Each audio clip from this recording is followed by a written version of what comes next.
Welcome back, my family. Before we dive into tonight's creepy little journey, make sure to like the video, subscribe to the channel, and share this with someone who loves a good scare before bed.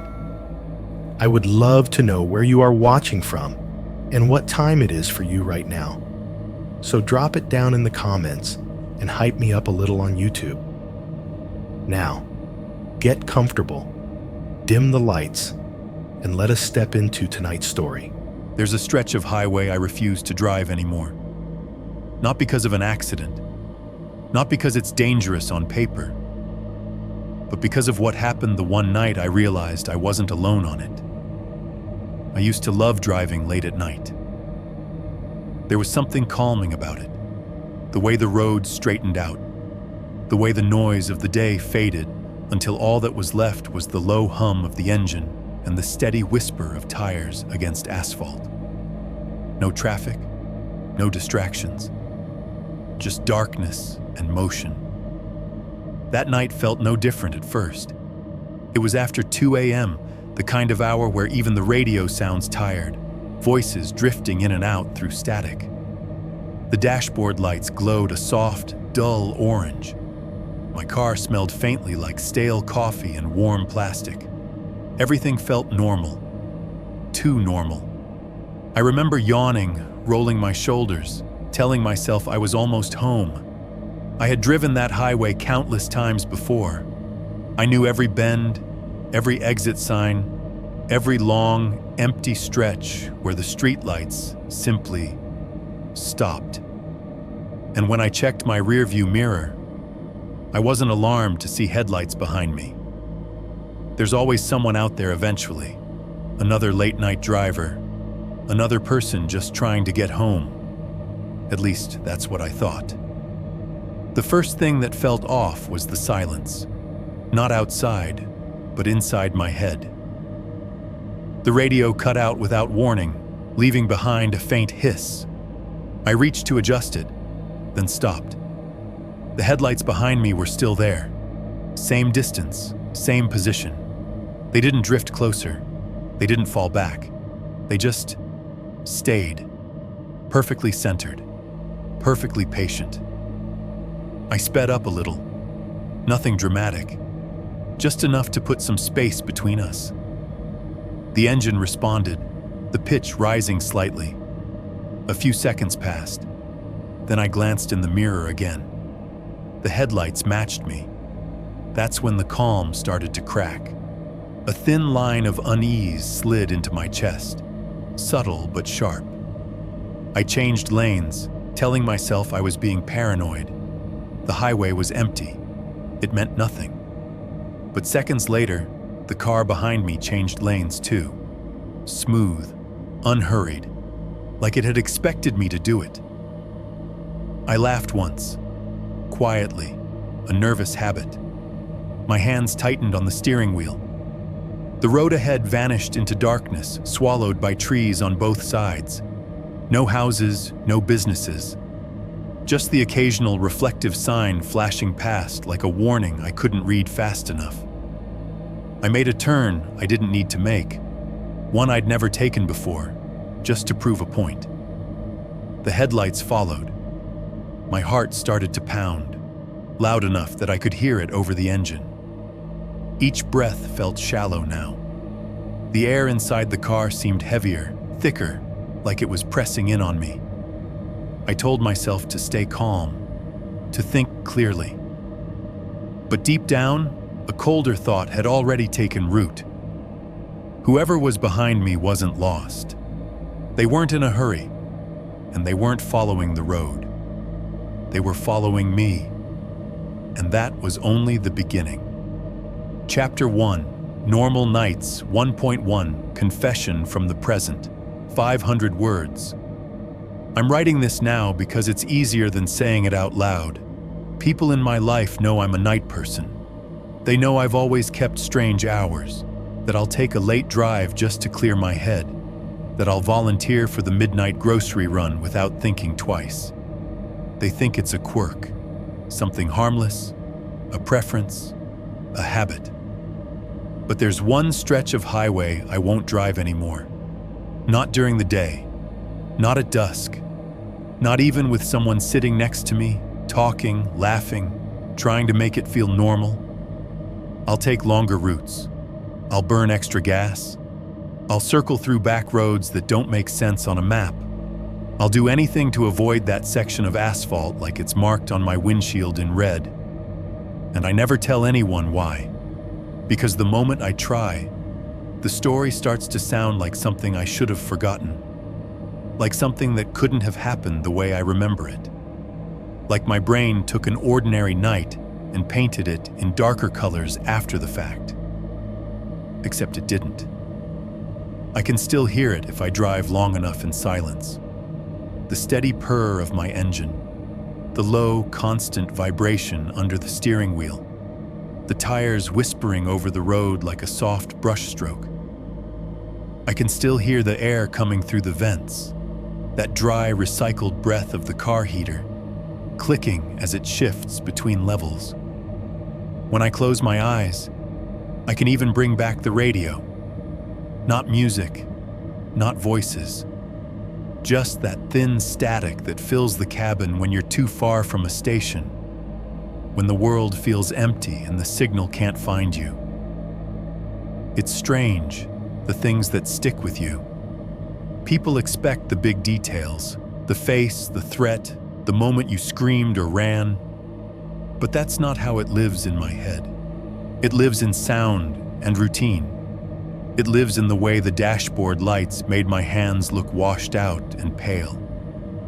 It lives in the way the rearview mirror trembled slightly with every seam in the pavement. It lives in that calm, familiar feeling I had that night. Like I was floating through the dark inside a little bubble of warm air and humming electronics. That's the part that makes me feel stupid, even now. Because nothing was wrong at the beginning. It was just another normal night. Another drive I'd made 100 times. Another quiet stretch of road I knew so well I could picture every sign without looking. I was tired, but I wasn't drunk. I wasn't reckless. I wasn't looking for trouble. I was just doing what I always did, going home. And the worst part is this. If I'd told you that night, right then, that I'd never drive that road again, I would have laughed in your face. I didn't know it yet, but the safest place in my routine, the place I always used to reset, grab a drink and breathe, was already compromised. And once you realize that, you don't ever get the feeling of normal back. 1.2. Life routine and false peace. Back then, my life ran on repetition. That was the whole point of it. Routine kept everything quiet, predictable, and contained, especially at night. I worked IT support for a mid-sized logistics company, the kind that never really slept.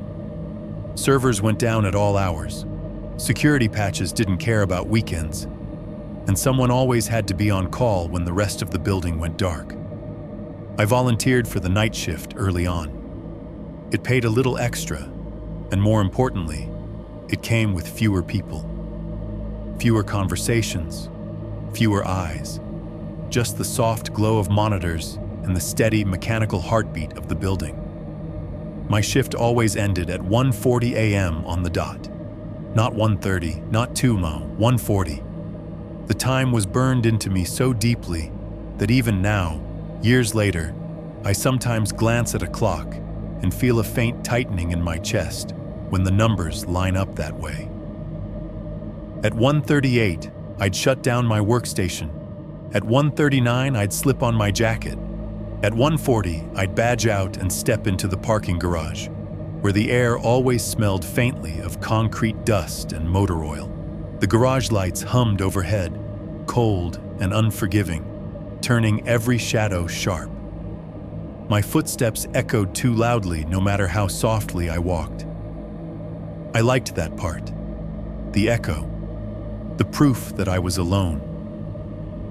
The drive home took about 25 minutes if I didn't hit any red lights, which I usually didn't at that hour. The roads were practically empty. That stretch of highway felt like it belonged to me after midnight, like I'd inherited it from the daytime traffic once everyone else had gone to sleep. About halfway home, I always stopped at the same gas station. It wasn't fancy. It wasn't even particularly clean. It was just there. A low concrete building squatting beside the road like it had been forgotten during construction. The sign out front buzzed faintly, one letter flickering in and out, casting a sickly blue-white glow over the asphalt. From a distance, it looked warm, inviting, like a lighthouse in a dark sea of trees and empty road. I told myself that's why I stopped. In reality, it was because it felt safe. The parking lot was wide and open, with clear sight lines in every direction. No tight corners, no blind spots. At that hour, there were usually 1 or 2 cars at most. Delivery vans, maybe a tired commuter grabbing coffee. Sometimes it was completely empty. When it was, the place felt almost peaceful. The kind of peaceful you only get when you know no one is watching you. That night was no different. Or at least, it didn't seem different at the time. I pulled into the lot at 1:52 a.m. The tires crackled softly over loose gravel near the edge of the asphalt. I parked under one of the fluorescent lights, the kind that washed everything in a pale, almost greenish hue. The engine idled for a moment before I turned it off, and in that brief pause, the silence pressed in on me. No passing cars, no voices, just the distant chirp of insects and the faint electrical buzz from the lights overhead. The building's windows glowed like rectangular eyes, bright against the darkness beyond. Inside, I could already hear the low, constant hum of refrigeration units working overtime, keeping rows of drinks cold and identical. When I opened the door, a little bell chimed, a thin, cheerful sound that felt out of place at nearly 2 in the morning. The smell hit me immediately. Burnt coffee, sugary pastries, and something vaguely chemical, like cleaner that never quite evaporates. The floor tiles gleamed under the fluorescent lights, reflecting everything back at itself. Shelves, signs, or my own tired face stretched faintly across the polished surface. The cashier was behind the counter, exactly where he always was. Middle-aged, tired eyes, same baseball cap every night. He nodded once when I came in, not unfriendly, just acknowledging that I existed. He didn't say my name, but I wouldn't have been surprised if he knew it. I walked the same path I always did, cooler aisle first. The glass doors whispered open with a rush of cold air, fogging slightly before clearing again. Rows of identical bottles stared back at me, labels bright and loud in the artificial light. Somewhere deeper in the store, a freezer clicked, then settled back into its steady drone. I didn't notice the cameras right away. They blended into the ceiling, small black domes tucked into corners, angled just enough to see everything without drawing attention to themselves. But once I did notice them, I couldn't stop. One above the counter, one over the aisles, one pointed toward the back hallway marked "Employees Only" in faded red letters. They made me feel better. Cameras meant witnesses. Cameras meant records. Cameras meant that if anything ever went wrong, it wouldn't just disappear into the night with no proof it had happened. That sense of security wrapped around me like a blanket. I leaned into it without thinking, moving slowly, letting the calm sink in. Outside, the highway was a dark ribbon cutting through the trees. Inside, everything was bright, orderly, controlled. I grabbed a coffee, letting the machine gurgle and hiss as it filled the cup. The sound was oddly soothing, like white noise. For a moment, I just stood there listening, to the refrigerator hum, to the faint buzz of the lights, to my own breathing, steady and unremarkable. Nothing felt wrong. The parking lot outside was still empty when I glanced through the glass doors. Just my car under the fluorescent light, paint dull and flat in the glow. The road beyond it was black, swallowing everything the light didn't touch. I remember thinking, very clearly, that this was the safest part of my night.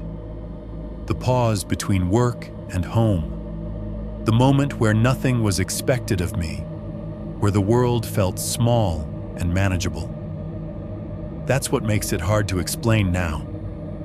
Because when danger finally brushed against my routine, it didn't crash through the door or announce itself with sirens. It slipped in quietly, folded into the familiar shapes and sounds I trusted. It stood under the same lights, breathed the same recycled air, let the cameras watch. And I didn't notice it right away, because why would I?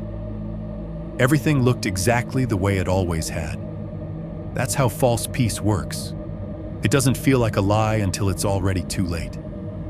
1.3. First detail that doesn't belong, 1,200 words. The first thing I noticed wasn't a person. That's important. I didn't feel watched. I didn't feel threatened. There was no sudden spike of fear, no cinematic moment where everything slowed down and my instincts screamed at me to run. If that had happened, I might have trusted it. Fear is loud. Fear demands attention. This was quieter than that. I was standing near the coffee station, waiting for the lid dispenser to stop jamming, when I glanced outside again, just a habit more than anything. I always checked the lot before leaving. I liked knowing what I was walking into. Empty cars, open space, no surprises. That's when I saw the vehicle at the far end of the parking lot. It was parked well away from the building, nowhere near the pumps, nowhere near the doors. Too far to be convenient, too far to make sense. The headlights were off, but the engine was running. I could see it clearly now. The faint vibration of the body, the barely perceptible shimmer of exhaust against the cold air behind it. I stood there longer than I needed to. My first thought was simple. Someone's waiting for someone else. That happens sometimes. People took calls, people slept in their cars, people killed time in strange ways at strange hours. It wasn't illegal, it wasn't alarming, it was just unusual. What made it stick was the absence of everything else. No doors opening, no interior light flicking on, no silhouette shifting in the driver's seat. The car just sat there, idling like it had been left on by mistake. Inside the store, the sounds continued as normal. The refrigerator hummed. The coffee machine sighed and went still. Somewhere behind the counter, the register gave off a faint electronic whine. The bell above the door didn't ring. No one came in. No one left. I realized then just how quiet it was. Not peaceful quiet.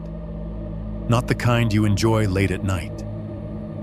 This was a tight, contained silence, like the air had been sealed off from the rest of the world. Even the highway seemed muted, as if the sound of passing cars had been turned down or pushed farther away. I took my coffee and walked slowly toward the counter. The cashier was still there, still focused on the screen in front of him, posture slouched in the way of someone who'd been standing too long. I wondered if he'd noticed the car, if he cared, if he'd already dismissed it the same way I was trying to. I paid. He slid the receipt toward me without comment. Our hands didn't touch. Nothing about the exchange felt strange. And yet, as I turned back toward the door, my eyes were drawn, against my will, to the reflection in the glass. The parking lot stared back at me, flattened and distorted by glare. My own shape hovered there faintly, layered over the outside world like a ghost.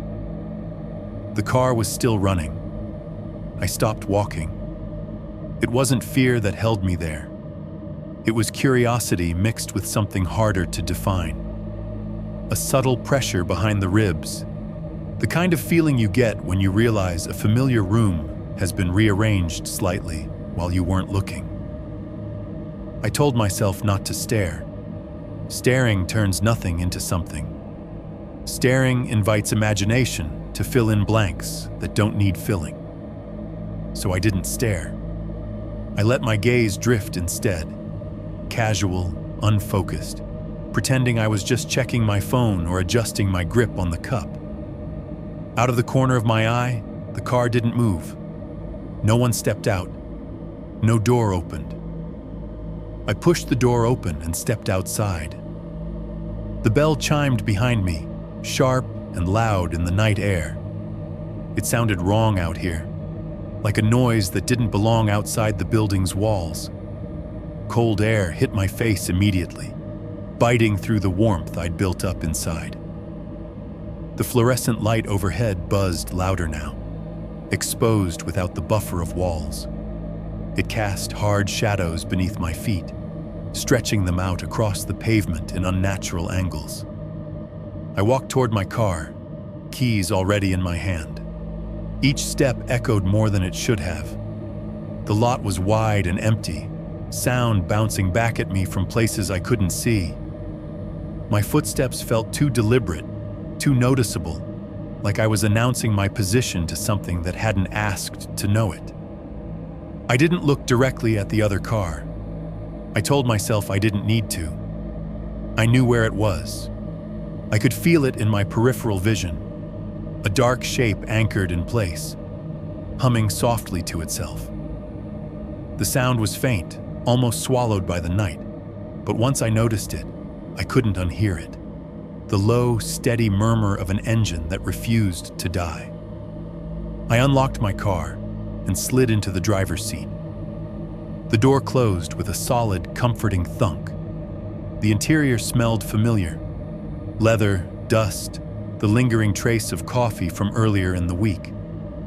I set the cup in the holder, adjusted the mirror, did everything in the order I always did. Still, I didn't start the engine right away. The rearview mirror framed the lot behind me. Empty space. Light. Shadow. And at the very edge of the frame, barely visible unless you were looking for it, the other car. The distance between us was too precise. It wasn't parked randomly. It wasn't crooked or careless. It was positioned at a slight angle, nose pointed toward the exit, as if it could leave at any moment without needing to adjust, without needing to rush. I felt a small, irrational urge to wave, to acknowledge it, to break the tension by turning it into something normal. That urge passed quickly, replaced by a more practical thought. Just go. I started my engine. The sound filled the cabin, louder than I expected, like I'd turned the volume up too high. My headlights washed over the pavement ahead of me, illuminating the empty stretch of road leading back to the highway. In the mirror, the other car didn't react. No brake lights, no headlights, no movement at all. I pulled out of the space slowly, resisting the urge to hurry. The tires rolled over the painted lines, then onto the darker asphalt leading toward the exit. I didn't look back again until I was nearly there. When I did, the car was still idling in the same spot. For a brief, ridiculous moment, I wondered if it had even been real. If I'd imagined the vibration, the exhaust, the hum. The night plays tricks on you like that. Shadows stretch. Sounds travel strangely. Familiar places feel off if you look at them long enough. I reached the edge of the lot and stopped at the exit, waiting for traffic that never came. The highway lay ahead, empty and black, the reflective lines gleaming faintly under my headlights. I checked the mirror one last time. The car's headlights were on now. They hadn't flared or flashed. They hadn't snapped to life dramatically. They were just on, quietly, patiently, pointed directly at me. I felt that pressure again, heavier this time. My mouth went dry. I swallowed and told myself it didn't mean anything. People start cars all the time. People leave when other people leave. Coincidences happen. I pulled onto the road and accelerated, the gas station shrinking behind me until it was nothing more than a cluster of lights in the distance. The headlights followed. I didn't know it then, standing under that cold, fluorescent glow, trusting the cameras and the open space and the routine I'd built around myself. But the moment I noticed that car, something had already shifted. I had already been noticed. 1.3 First detail that doesn't belong. The first thing I noticed wasn't a person. That's important. I didn't feel watched. I didn't feel threatened. There was no sudden spike of fear, no cinematic moment where everything slowed down and my instincts screamed at me to run. If that had happened, I might have trusted it. Fear is loud. Fear demands attention. This was quieter than that. I was standing near the coffee station, waiting for the lid dispenser to stop jamming, when I glanced outside again. Just a habit more than anything. I always checked the lot before leaving. I liked knowing what I was walking into. Empty cars, open space, no surprises. That's when I saw the vehicle at the far end of the parking lot. It was parked well away from the building, nowhere near the pumps, nowhere near the doors. Too far to be convenient, too far to make sense. The headlights were off, but the engine was running. I could see it clearly now, the faint vibration of the body, the barely perceptible shimmer of exhaust against the cold air behind it. I stood there longer than I needed to. My first thought was simple. Someone's waiting for someone else. That happened sometimes. People took calls. People slept in their cars. People killed time in strange ways at strange hours. It wasn't illegal. It wasn't alarming. It was just unusual. What made it stick was the absence of everything else.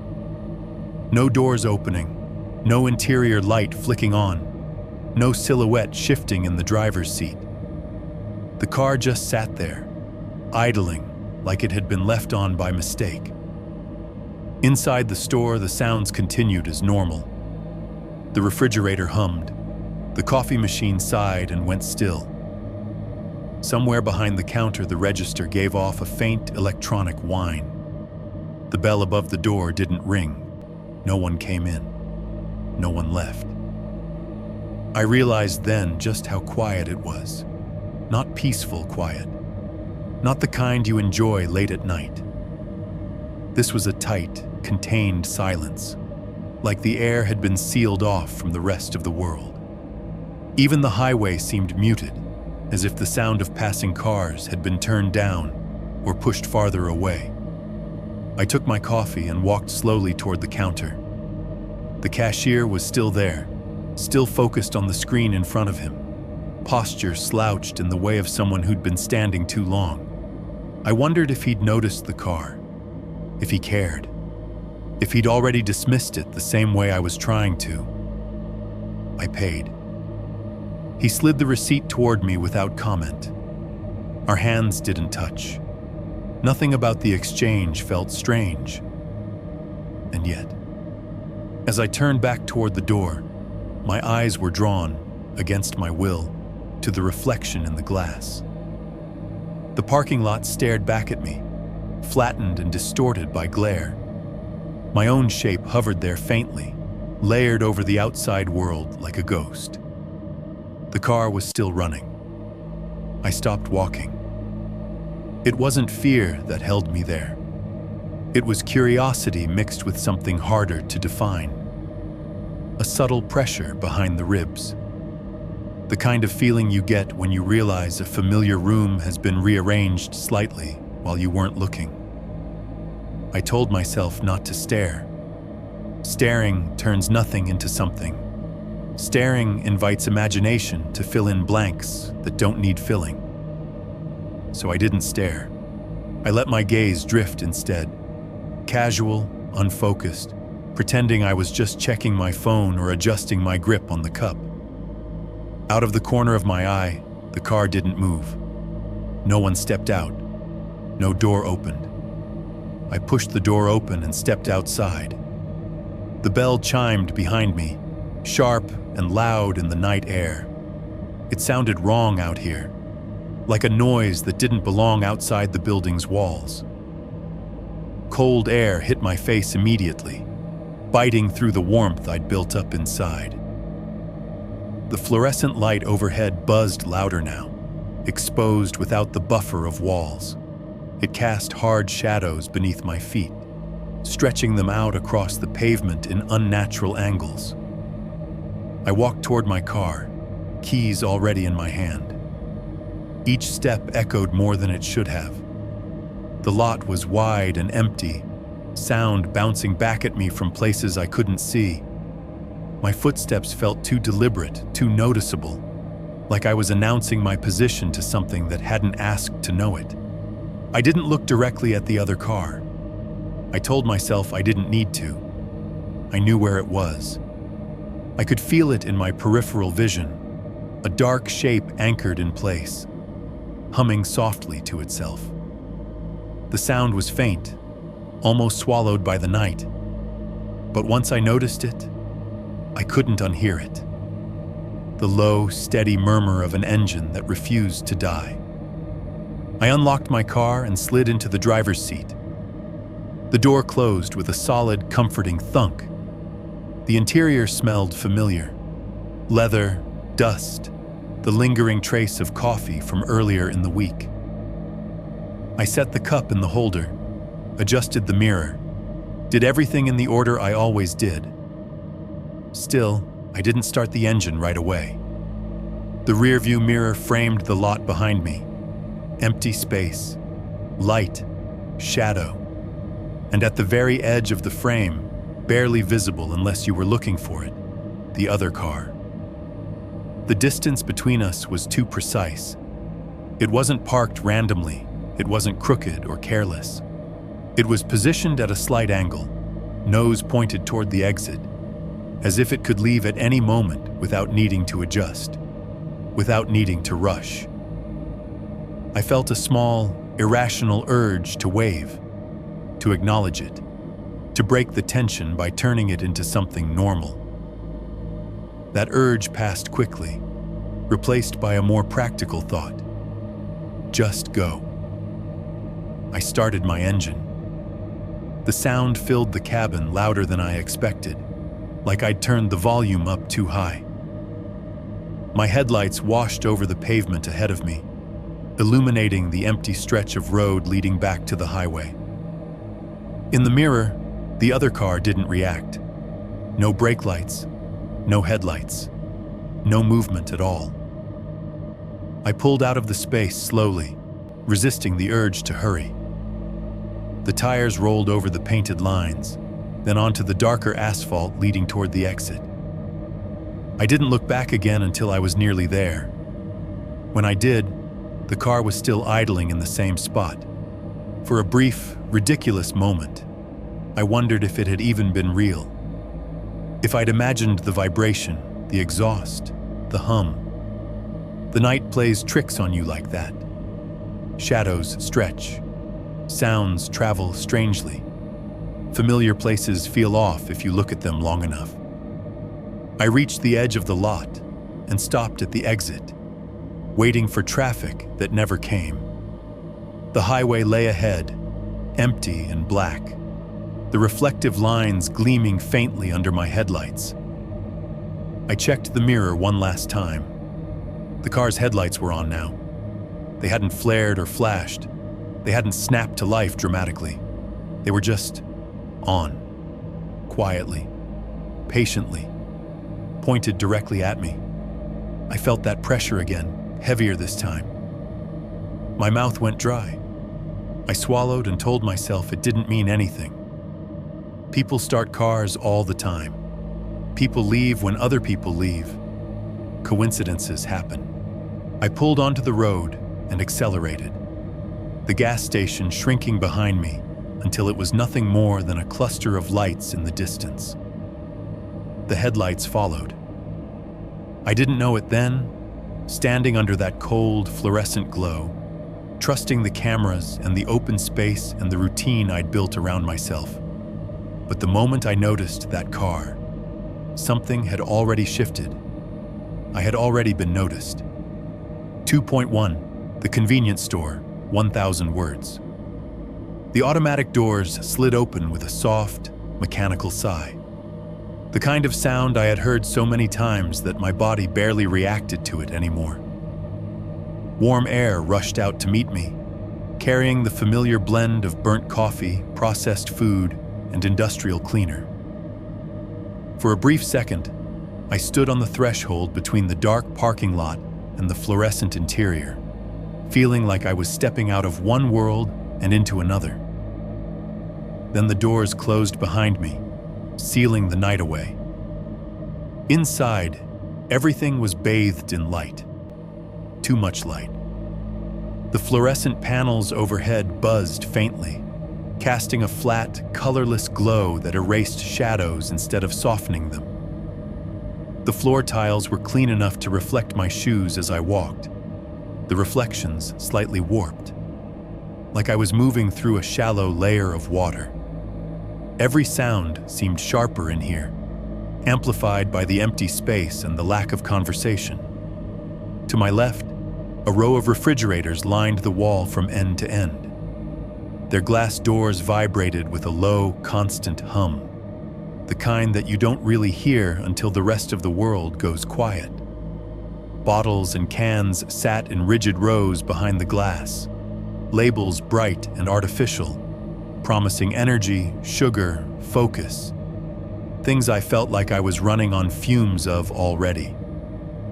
Every few seconds, one of the units clicked, then resumed its steady drone, like a machine clearing its throat. The cashier was behind the counter, exactly where he always was. He didn't look up when I came in. His shoulders were slightly hunched, elbows resting on the laminate surface, eyes fixed on the register screen in front of him. The light from the monitor painted his face in a pale bluish tint, making him look more tired than usual. Or maybe I was just noticing it more tonight. I walked past the first aisle, then the second, my footsteps echoing faintly despite my attempt to keep them quiet. The place felt bigger when it was empty, stretched out by silence. Somewhere above us, a speaker crackled to life for half a second, then went dead again. Not music, not an announcement, just a brief burst of static that raised the hairs on my arms before fading away. I stopped near the coffee station and set my cup down. The machine gurgled as I poured, dark liquid splashing against the sides with a sound that felt too loud in the stillness. I glanced toward the counter out of habit, half expecting the cashier to say something, anything, but he remained silent. His fingers moved slowly across the keys, each press accompanied by a soft, rhythmic beep that echoed through the store. Beep, beep, beep. The sound was oddly soothing, like a metronome keeping time for a song no one else could hear. I added cream, stirred, snapped the lid into place. The motions were automatic, practiced. This was the part of the night where my mind usually drifted, where the day's tension slipped off me one small action at a time. Tonight, though, I stayed more alert than usual, aware of the space around me in a way I couldn't quite explain. The refrigerators hummed, the lights buzzed, the register beeped, and beneath it all, there was something else. An absence that pressed in from every corner. No music, no chatter, no doors opening or closing. Just the building, awake and humming to itself. I moved down the snack aisle. Not because I needed anything, but because pacing gave my hands something to do. Shelves towered on either side of me, packed with chips and candy and small, brightly colored distractions. The packaging crinkled slightly as the air circulated, a faint whisper that made me pause and listen. For a moment, I thought I heard footsteps that weren't mine, but when I stopped, the sound stopped too. I told myself I was imagining it. At the end of the aisle, a convex mirror hung from the ceiling, its surface warped and scratched from years of use. It reflected the store back at me in fragments. The counter, the refrigerators, the glowing exit sign above the door, and me, standing alone in the middle of it all. I stared at my reflection for a second longer than necessary, noting the dark circles under my eyes, the way my shoulders sagged with exhaustion. I looked like someone who belonged here, someone who blended into the quiet. The cashier cleared his throat softly. The sound cut through the hum of the store like a blade, sharp and unexpected. I turned my head, but he still didn't look up. His eyes stayed locked on the screen as his fingers tapped out another sequence of beeps. I wondered, not for the first time, how many nights he'd worked like this, standing under these lights, watching the hours crawl by on a digital clock. I drifted back toward the front, cup warm in my hands. The closer I got to the counter, the more aware I became of the cameras. They were tucked into the corners of the ceiling, small black domes angled downward, their lenses hidden behind dark glass. I knew they were there, but they never felt intrusive. If anything, they made the space feel safer, more controlled, like nothing truly bad could happen under their watch. I set my coffee down on the counter and waited. The cashier rang it up without a word, the register emitting its familiar beep with each item. He slid the receipt toward me, the paper whispering softly against the laminate. Our eyes didn't meet. They never did. As I reached for my wallet, the overhead speaker crackled again. This time, the static lingered a little longer, a low hiss that filled the store before cutting out abruptly. I froze, my hand hovering over the counter. The cashier paused too, just for a fraction of a second, his fingers resting on the keys. Then he resumed typing as if nothing had happened. I laughed quietly under my breath, the sound thin and unconvincing even to my own ears. Old wiring, I told myself. Cheap equipment. Places like this were full of little glitches and noises that didn't mean anything unless you let them. I paid, took my receipt, and wrapped my fingers around the coffee cup again. The warmth grounded me, a small, tangible reminder that everything was fine, that I was safe, that this was just another stop on another normal night. As I turned toward the exit, I caught my reflection in the glass doors once more. The store lights flared across the surface, making it hard to see outside.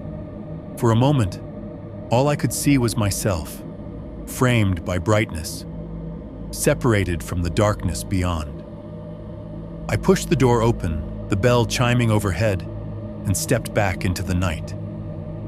I didn't know it yet, but even as I walked through that brightly lit space, something had already shifted.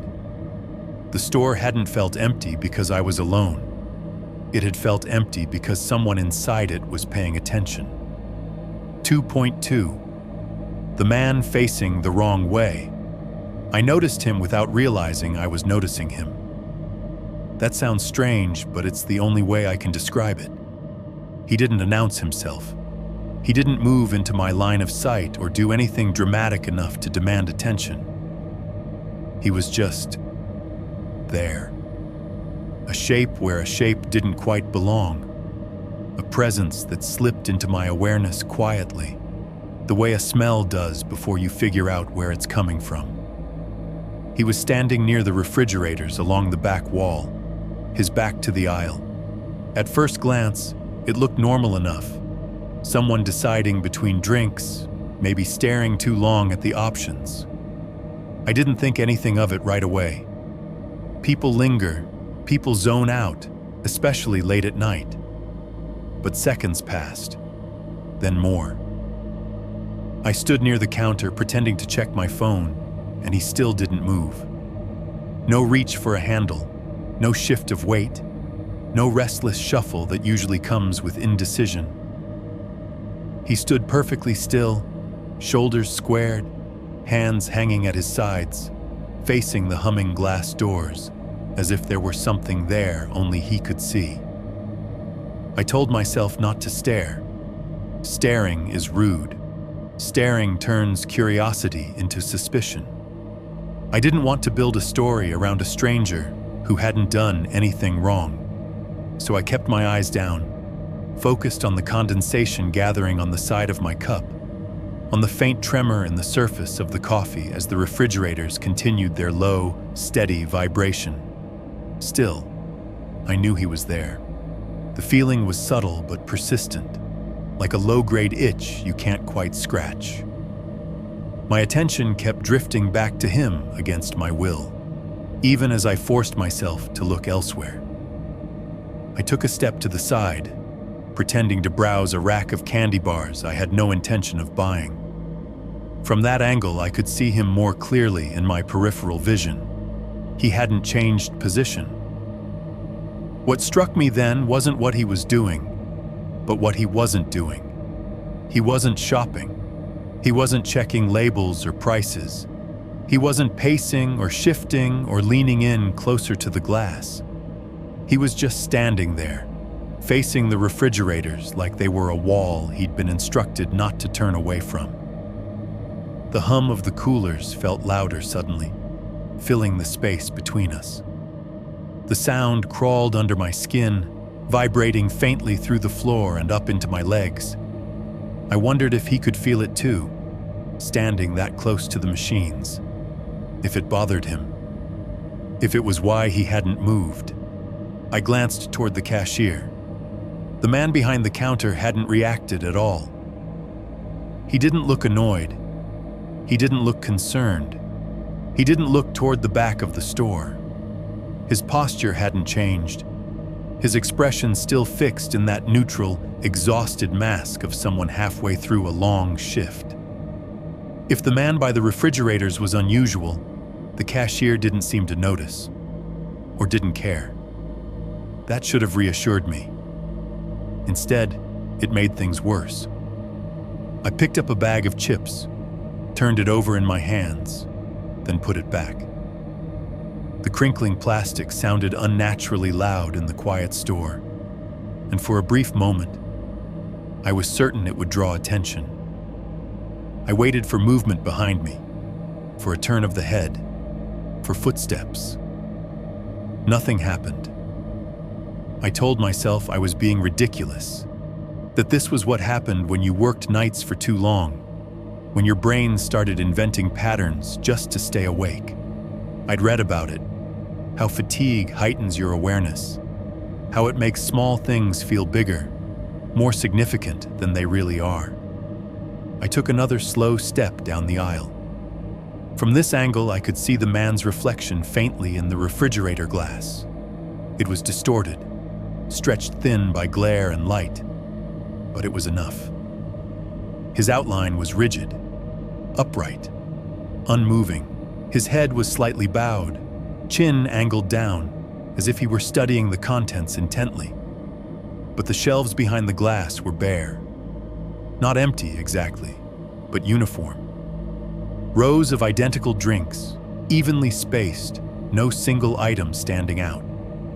There was nothing there that should have held his attention for that long. A small pulse of unease bloomed in my chest. I forced myself to look away, to focus on something else, anything else. The convex mirror at the end of the aisle caught my eye again, its warped surface offering a wide-angle view of the store. I leaned slightly to get a better look, telling myself it was just curiosity. In the mirror, I saw myself. I saw the counter. I saw the door. And I saw him. From above, his position looked even stranger. He wasn't centered in front of the refrigerators the way someone browsing would be. He stood a little off to the side, angled just enough that if he turned his head, he'd have a clear view of the rest of the store. Of me. My stomach tightened. I didn't look directly at him after that. I didn't need to. I could feel the space between us narrowing, not physically, but psychologically. The longer he stood there, the more aware I became of my own movements. How loudly I breathed, how slowly I walked, how much noise my shoes made against the tile. I tried to act normal. Normal meant drifting back toward the counter. Normal meant taking a sip of coffee and wincing slightly at the heat. Normal meant standing in line, even though I was the only customer. I kept my gaze forward, fixed on the register, on the cashier's hands as they hovered over the keys. Beep. The sound startled me, even though I was expecting it. Beep. The cashier rang up another item, his own maybe. A habit. Something to pass the time. Each beep landed like a marker in the silence, dividing it into manageable pieces. Behind me, the man didn't move. I became acutely aware of my back, of the exposed space between my shoulders, of the simple fact that I couldn't see what was happening behind me without turning around, and that turning around would make it obvious I'd been paying attention all along. A strange thought crossed my mind then, uninvited and unwelcome. What if he's waiting for me to look? The idea made my skin prickle. I imagined his head snapping around the moment our eyes met, imagined the sudden break in that unnatural stillness. I imagined what his face might look like after standing there so long, unmoving, under those cold lights. I swallowed and shifted my weight, the coffee cup trembling slightly in my hand. I told myself to breathe, to stay grounded, to remember where I was. This was a public place, a well-lit store. There were cameras everywhere. There was a cashier 10 feet away. Nothing bad could happen here. And yet, as I stood there pretending to be calm, I knew something I couldn't quite put into words. I knew I was being noticed, not watched in the casual sense, not glanced at and forgotten. It felt more deliberate than that, more focused. Like attention had settled on me and decided not to move on. The man by the refrigerators still hadn't turned around, but I didn't need to see his face to know this wasn't coincidence. Whatever he was doing, it wasn't about the drinks, and whatever reason he had for standing there so long, it had nothing to do with shopping. It had everything to do with me. 2.3. Eye contact. I don't remember deciding to look at him. That's the part that unsettles me the most when I think back on it now. There was no clear moment where I told myself, okay, turn around, get it over with. It felt more like my body made the choice before my mind caught up, like some deeper instinct had grown tired of pretending nothing was wrong. I was standing near the counter, coffee warming my palms, eyes fixed on a smudge in the laminate that had probably been there for years. The cashier's register let out another soft beep, then fell silent again. The refrigerators hummed. The lights buzzed faintly overhead. Everything was still. Everything was normal. And yet the tension in my shoulders had tightened to the point where it almost hurt. I shifted my weight, inhaled slowly, and turned my head. The man by the refrigerators moved at the exact same moment. It wasn't gradual. He didn't ease into it or react with surprise at being noticed. 1 second, his back was to me. The next, his head snapped around so quickly it made my stomach drop. like a jump cut in a film where your brain doesn't get time to adjust. Our eyes met. He didn't blink. He didn't frown or smile or raise his eyebrows in acknowledgement. There was no confusion in his expression, no irritation at being stared at. His face was slack, neutral to the point of emptiness, like his features were simply resting in their default position. If I hadn't been looking directly at him, I might not have noticed anything unusual at all. But I was looking, and the longer I held his gaze, the more wrong it felt. His eyes were wide, not in a panicked way, not in the exaggerated sense you see when someone's startled.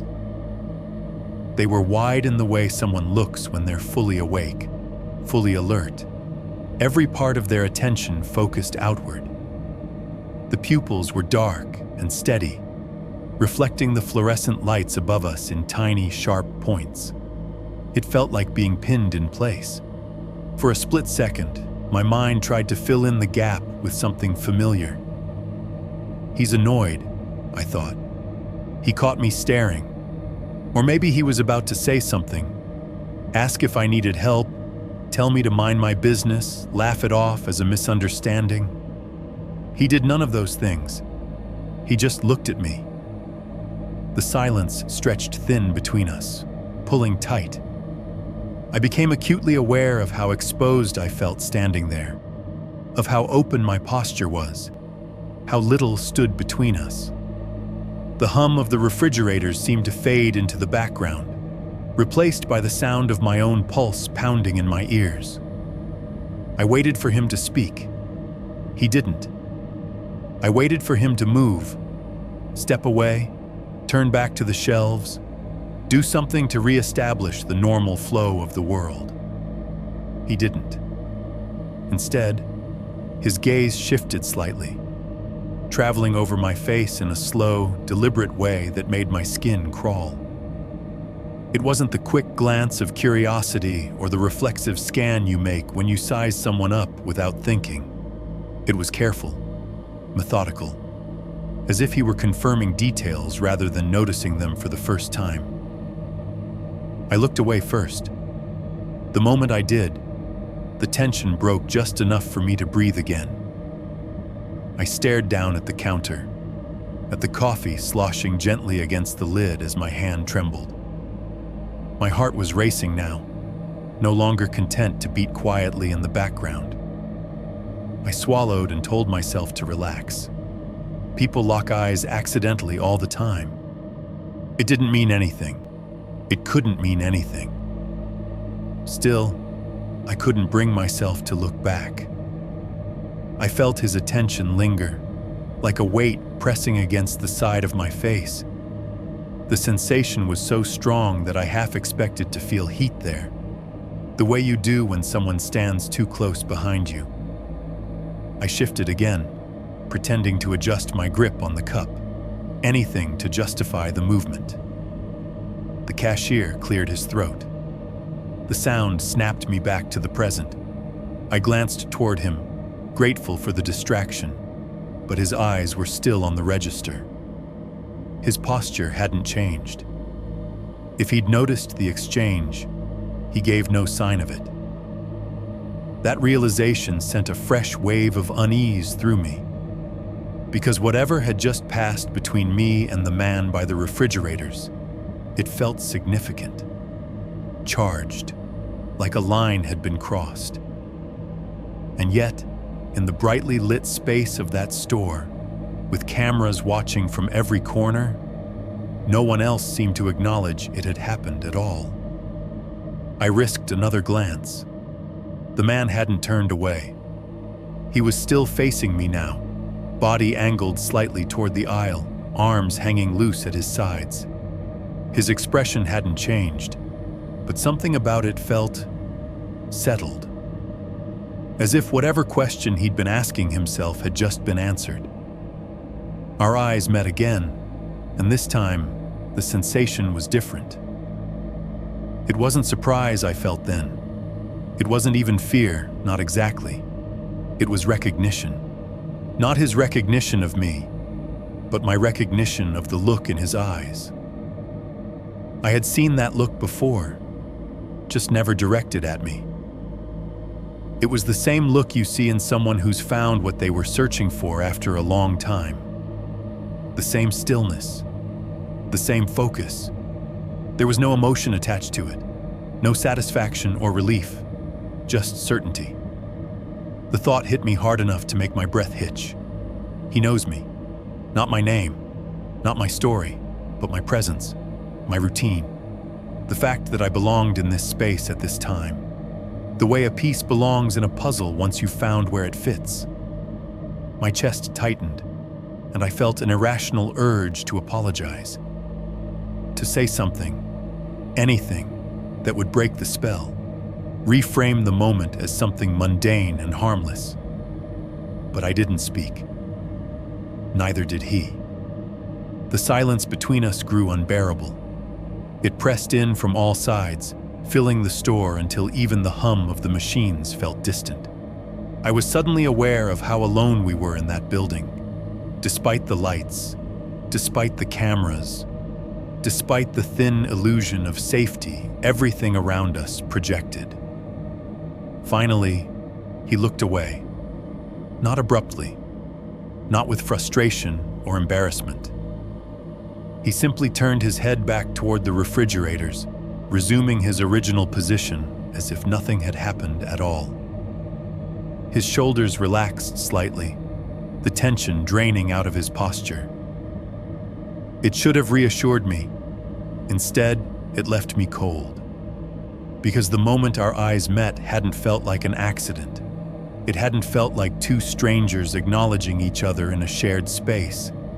It had felt purposeful, like a checkpoint passed, like a silent confirmation exchanged without words. I stood there for another few seconds, frozen, trying to make sense of what my instincts were screaming at me. Every logical part of my brain insisted I was overreacting. That exhaustion was playing tricks on me, that I was projecting meaning onto a moment that didn't deserve it.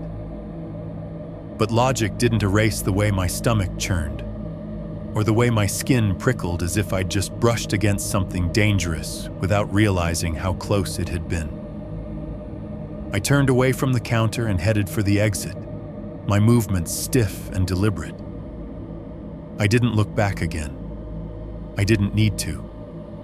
I already knew what I would have seen. That man hadn't looked at me with anger. He hadn't looked at me with curiosity. He had looked at me the way someone looks at a place they intend to return to. And that was when I understood, without fully understanding how, that whatever was happening here hadn't started with me noticing him.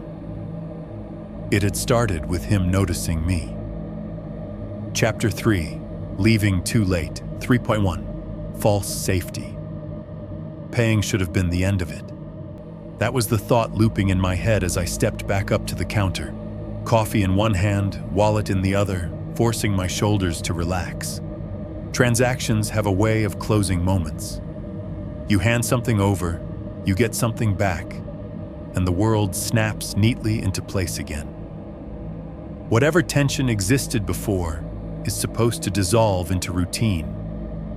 I told myself that's what was happening now. The cashier rang me up without looking at me, the register letting out its familiar rhythmic beep with each press of the keys. The sound was grounding, mechanical, indifferent. He slid the receipt toward me, the thin paper whispering against the counter. I picked it up, folded it once without thinking, and tucked it into my pocket. Nothing unusual, no hesitation, no warning.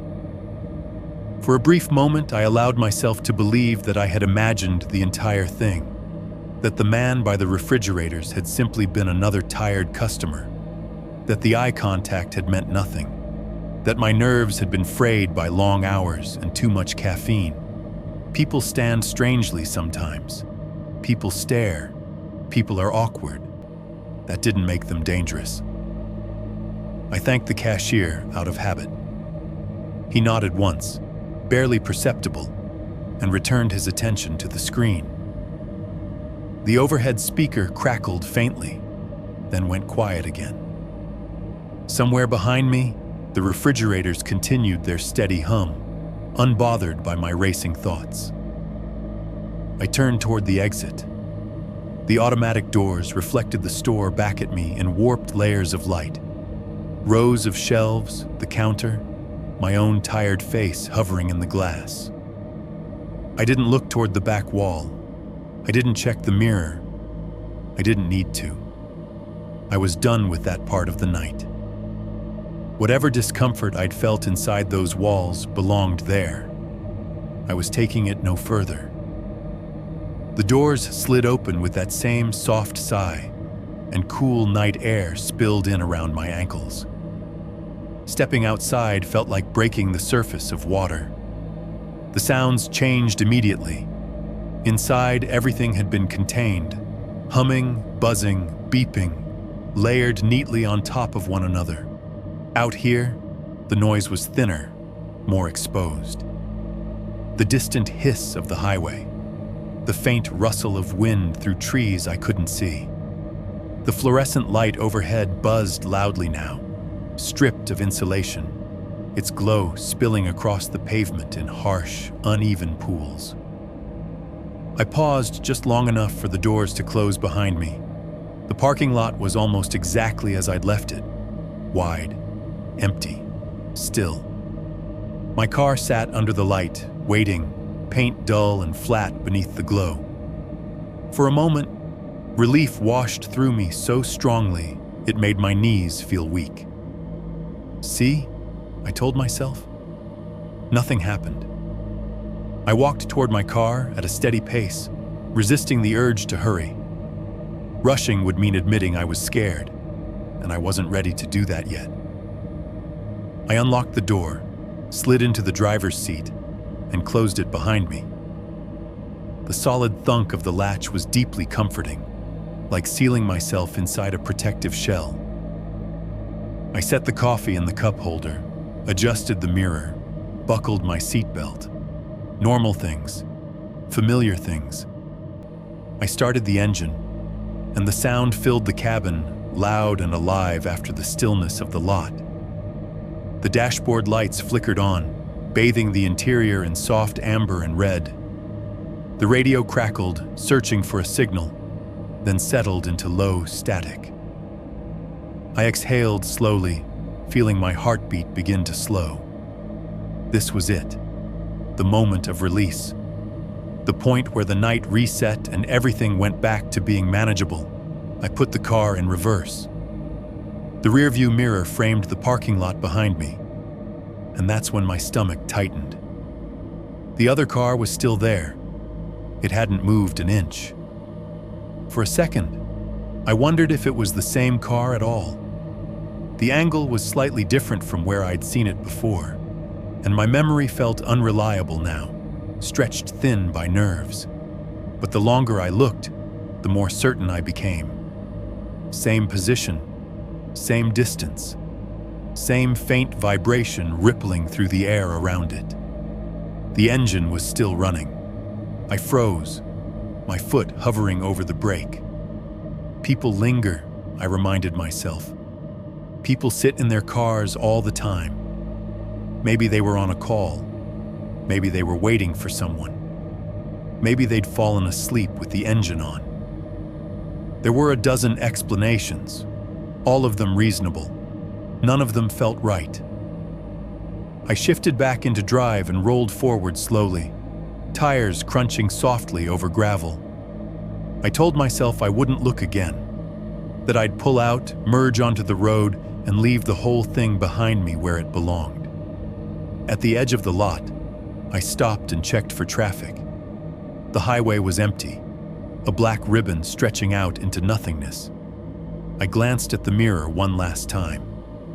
The headlights were on now. They hadn't flared to life suddenly or announced themselves with a dramatic flash. They were simply there, two white points cutting through the darkness, fixed and unblinking. For a moment, I couldn't tell if they'd just been turned on or if they'd been on the entire time and I hadn't noticed. My mouth went dry. I pulled onto the road. As the gas station shrank in my mirrors, I felt a strange mix of relief and tension coil together in my chest. I was leaving. I was moving forward. The lights receded, swallowed by darkness, and with them went the uncomfortable sense of being enclosed, observed. The road opened up ahead of me, empty and familiar. Reflective lines gleamed faintly under my headlights. Trees crowded close on either side, their branches merging into a solid wall of black. I told myself it was over.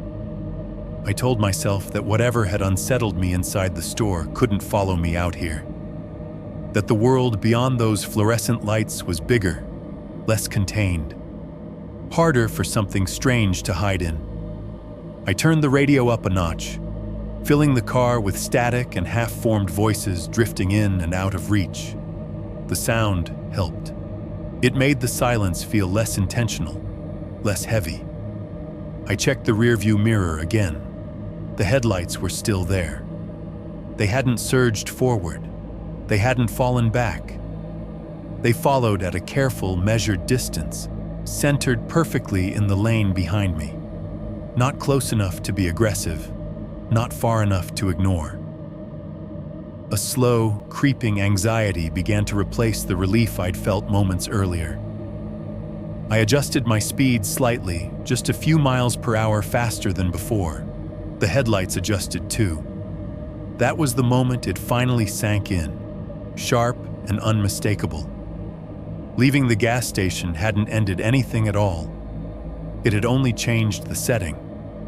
Whatever had noticed me under those lights hadn't stayed behind. It had come with me. 3.2, the parking lot again, 1,000 words.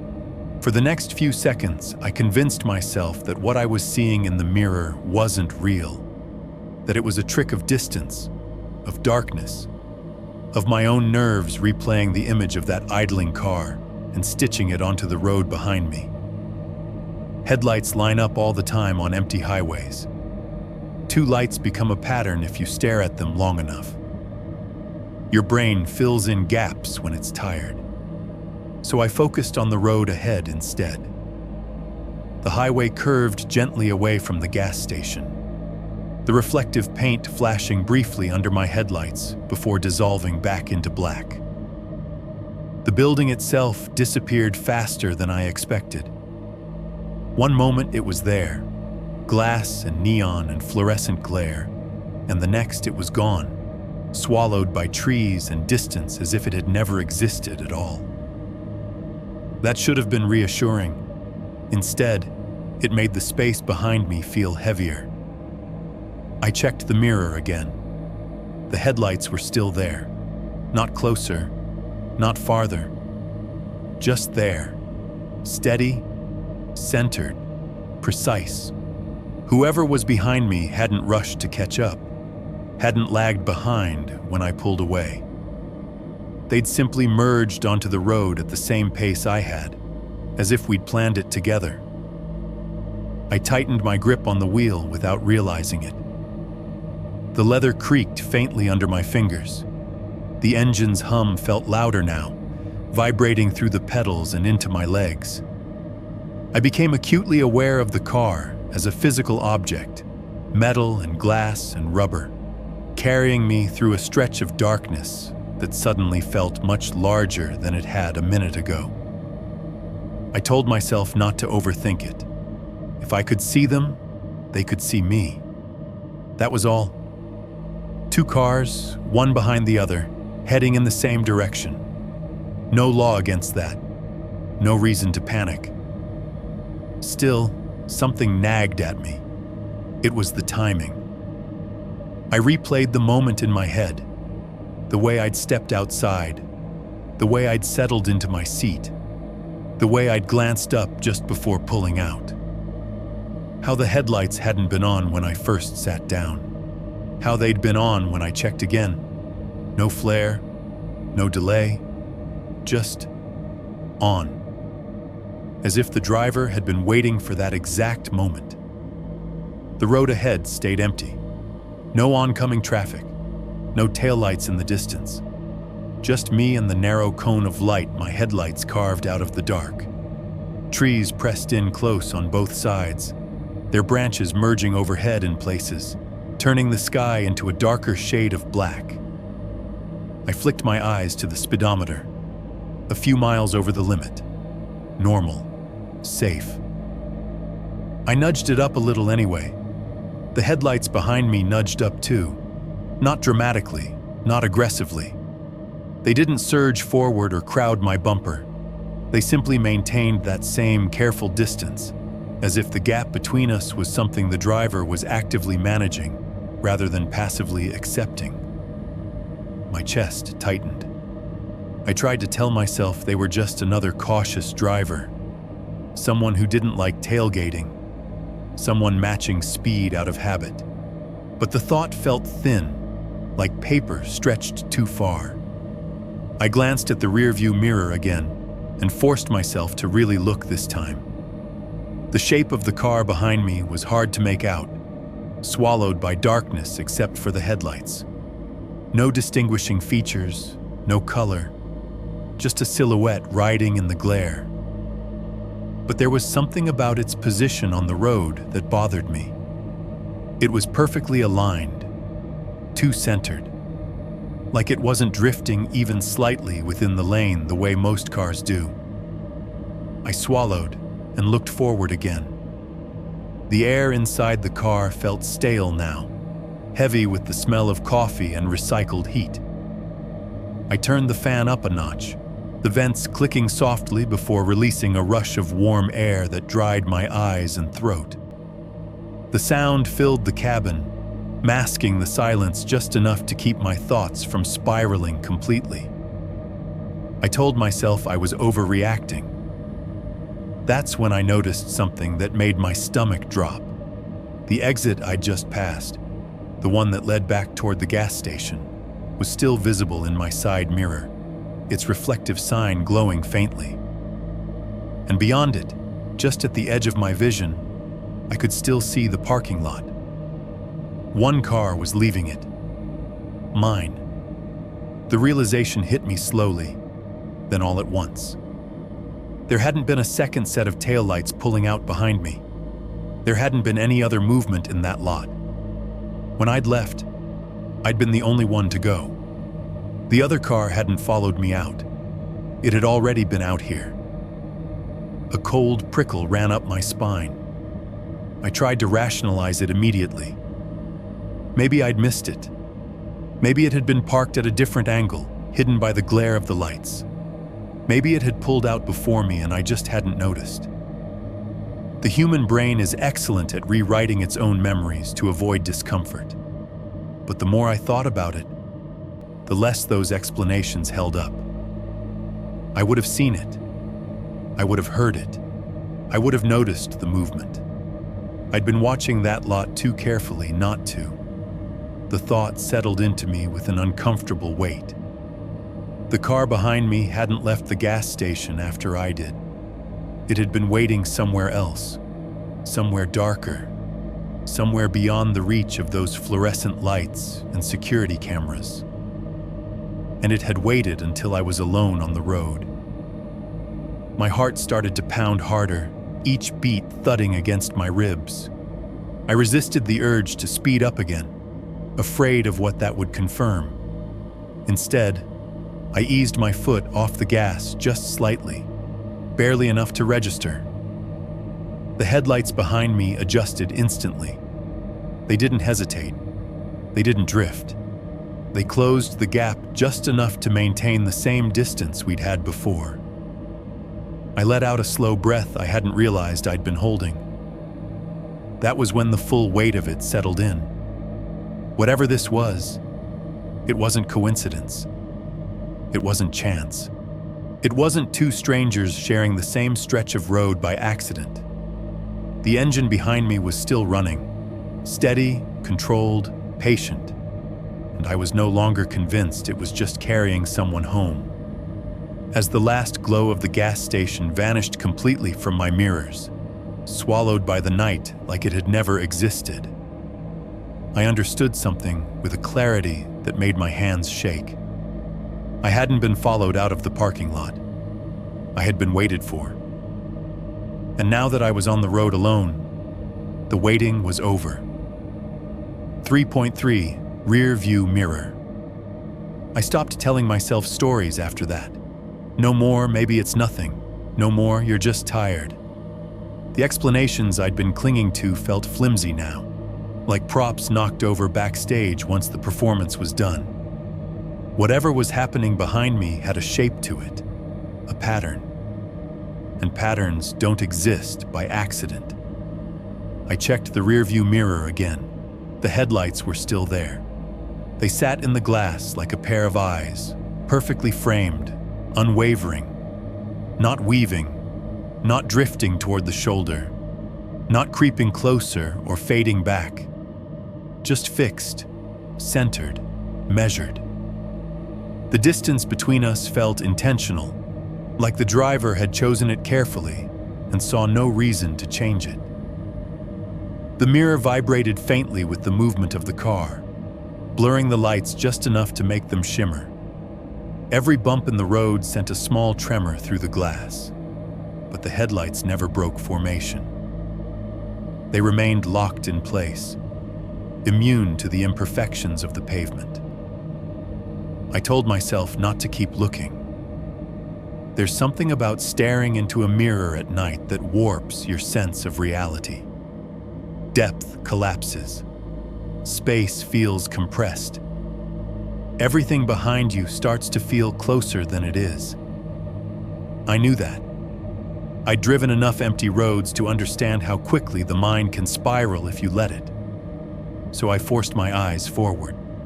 The road stretched out ahead of me, narrow and familiar, the reflective lines flashing by at a steady rhythm. Trees crowded close on both sides now, their branches reaching inward like they were trying to close the gap.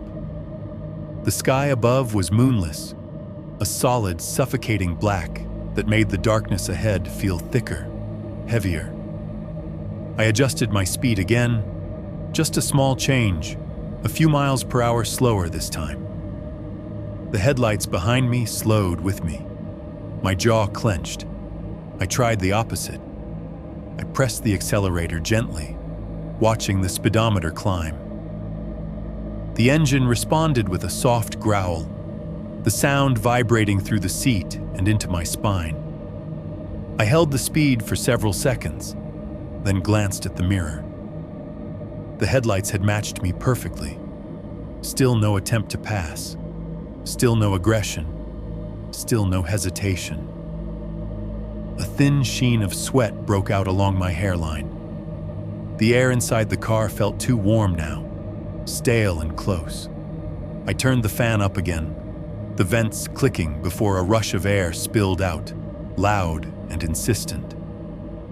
The sound filled the cabin, but it didn't drown out the sense of pressure building in my chest.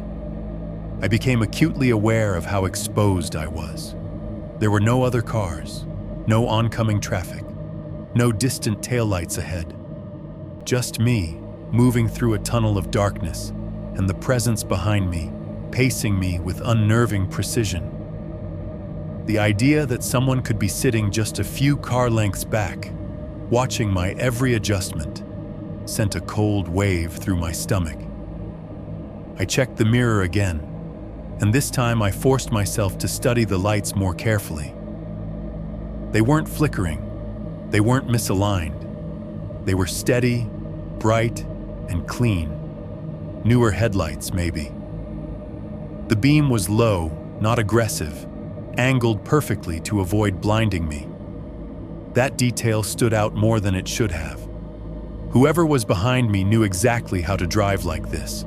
They knew how to stay visible without being obvious, how to be present without provoking a reaction. It felt deliberate, almost considerate in a twisted way, like they didn't want to scare me too much too fast. The thought made my stomach churn. I tried a turn next, not an exit, just a gentle bend in the road I knew well. I watched the headlights carefully as the curve approached, waiting for the delay, the hesitation, the moment where a different driver might react a fraction of a second too late.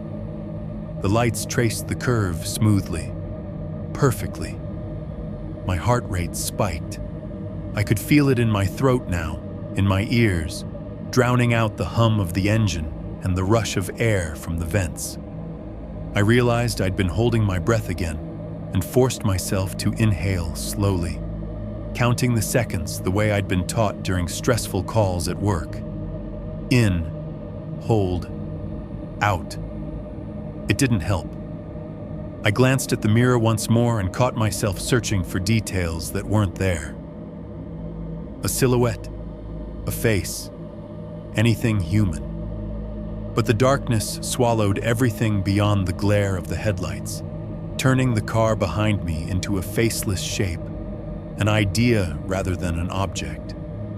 That was somehow worse, because without details, my imagination filled in the blanks, and every version of the driver my mind offered felt wrong. Too still, too focused, too patient. The realization crept up on me slowly, settling into place with a sickening sense of clarity. They weren't trying to get past me. They weren't in a hurry. They weren't even reacting to me. They were pacing me, matching me, waiting. The word lodged in my chest, heavy and undeniable. I remembered the parking lot again, the way that car had sat so far from the building, engine running, lights off. The way it hadn't moved when I first got into my car. The way the headlights had come on only when I was about to leave. It hadn't been coincidence. They hadn't followed me immediately because they hadn't needed to. They'd let me go first. Let me put distance between myself and the lights. Let me leave the safety of the open lot and the cameras behind. They'd waited until the road narrowed, until the world shrank down to just asphalt and trees and darkness. Only then had they revealed themselves. A chill ran through me, sharp and electric. I tightened my grip on the steering wheel, my palms slick with sweat, and leaned forward slightly, like I could somehow outrun the weight of that realization by sheer force of will. The road ahead suddenly felt longer than it ever had before, every mile stretching out into something uncertain and dangerous. Behind me, the headlights remained exactly where they'd been all along. Steady, centered, patient. He didn't follow me immediately. He waited. Chapter 4, The Road Without Lights 4.1, Dead Zone. The first thing to go was the signal. I didn't notice it right away, not consciously. The radio had been half static for most of the drive anyway, voices bleeding in and out between bursts of white noise. I reached out to adjust the dial, thumb rolling the wheel slowly, searching for something, anything that sounded human. The static thinned for a moment, then disappeared entirely. The display dimmed, no hiss, no crackle, just silence. I frowned and tapped the screen once, then again, harder this time. Nothing changed. That was when I realized the road lights were gone, not flickering, not spaced farther apart. Gone completely. 1 mile marker slipped past in the glow of my headlights, then another, and the familiar orange dots that usually hovered above the road simply stopped. Ahead of me, the highway dissolved into a tunnel of darkness, my headlights carving out a narrow, fragile corridor through it. I had driven this stretch dozens of times before. I knew there were lights here, or at least, there had always been lights before. Seeing them missing felt wrong, like pulling into a neighborhood and finding every house stripped of doors at once. I glanced at my phone, resting in the cup holder. No bars. I lifted it anyway, angling it toward the windshield, toward the empty sky as if that might help. The screen glowed faintly, accusingly. No service, no data, Not even the weak, hopeful flicker of a single bar clinging to life. A hollow sensation opened in my chest. Dead zones weren't unusual out here. I knew that. Rural stretches, patchy towers, long gaps between coverage. It was normal. I'd complained about it before, shrugged it off as an inconvenience. But tonight, with the road empty and the silence thickening around me, the loss of signal felt less like a technical issue and more like a door closing.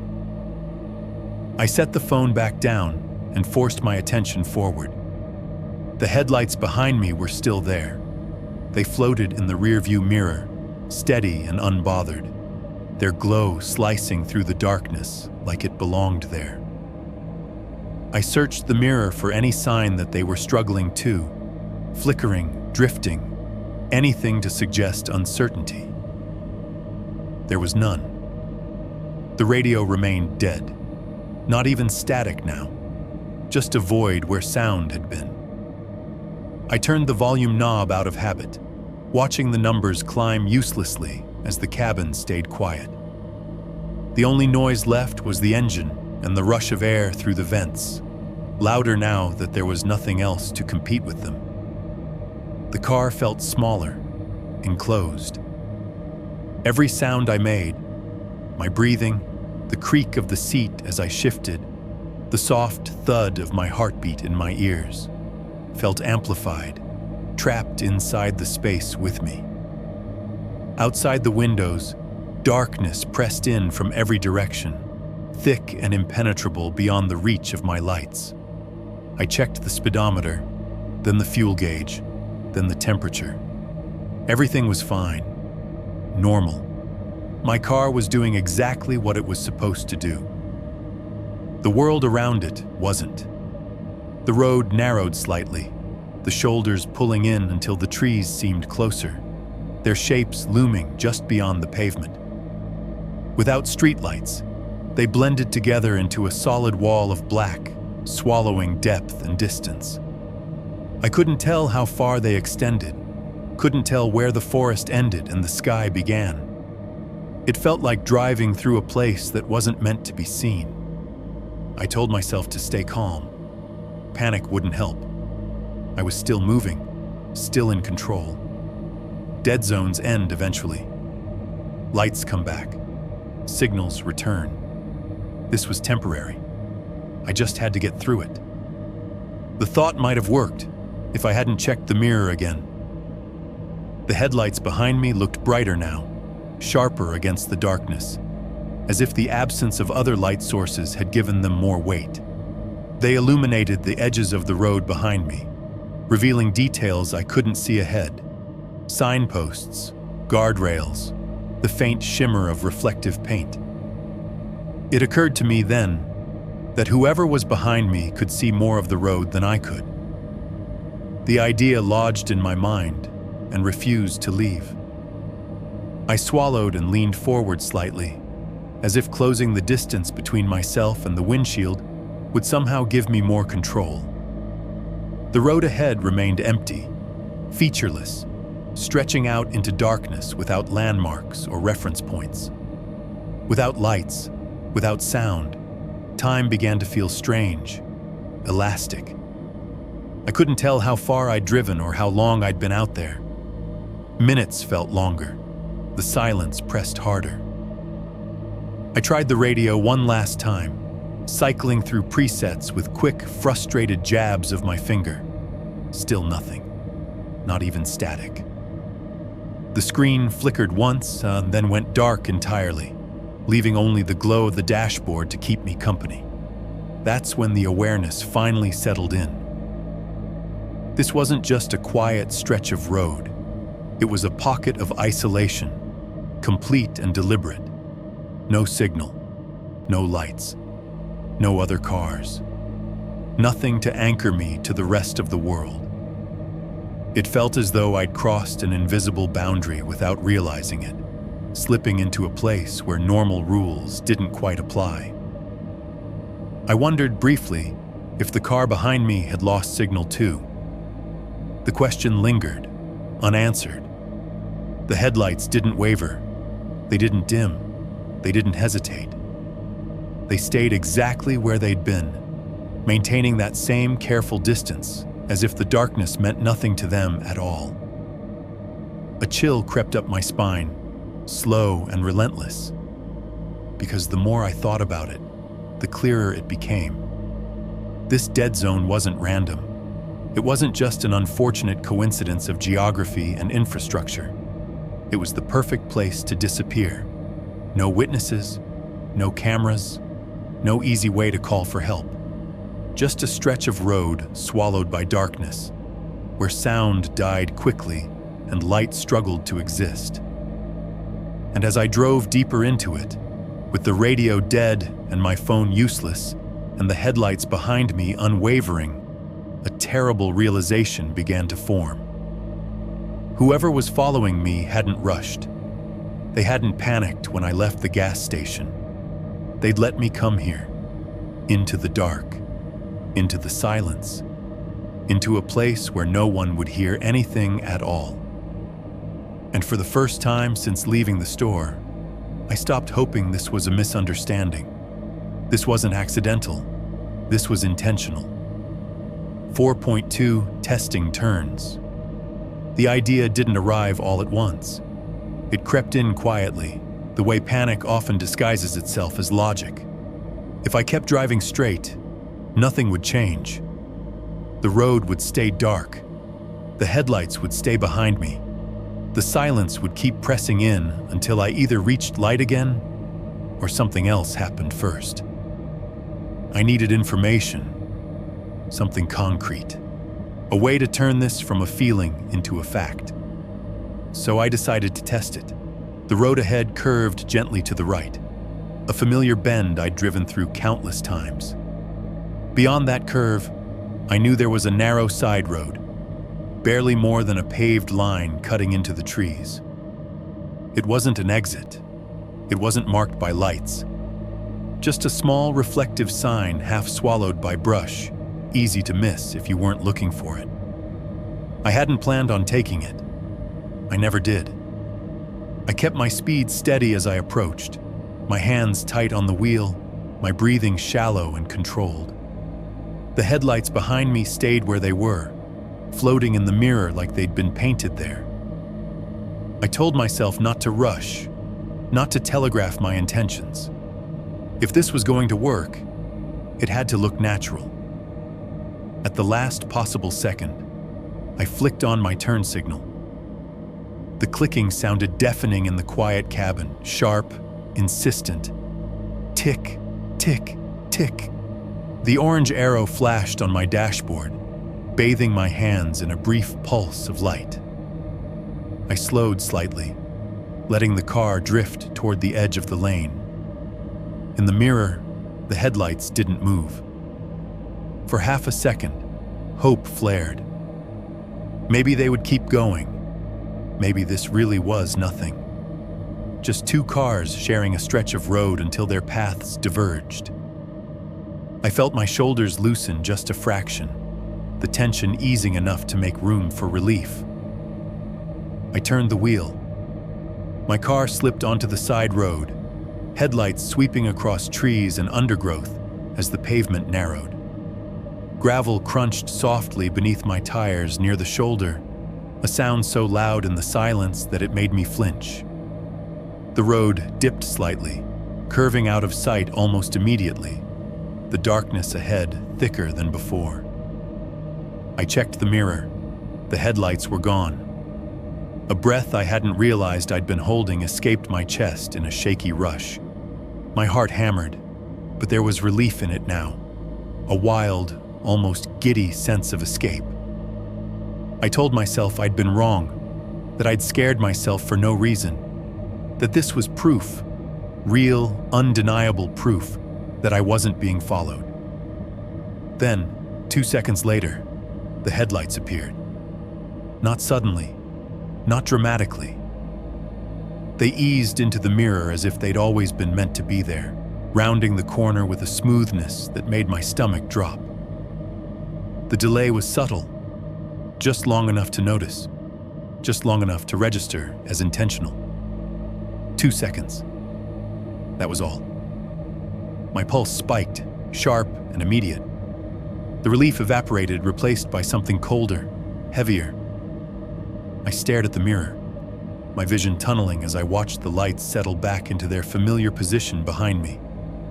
Same distance, same alignment, same quiet persistence. They hadn't reacted. They'd waited.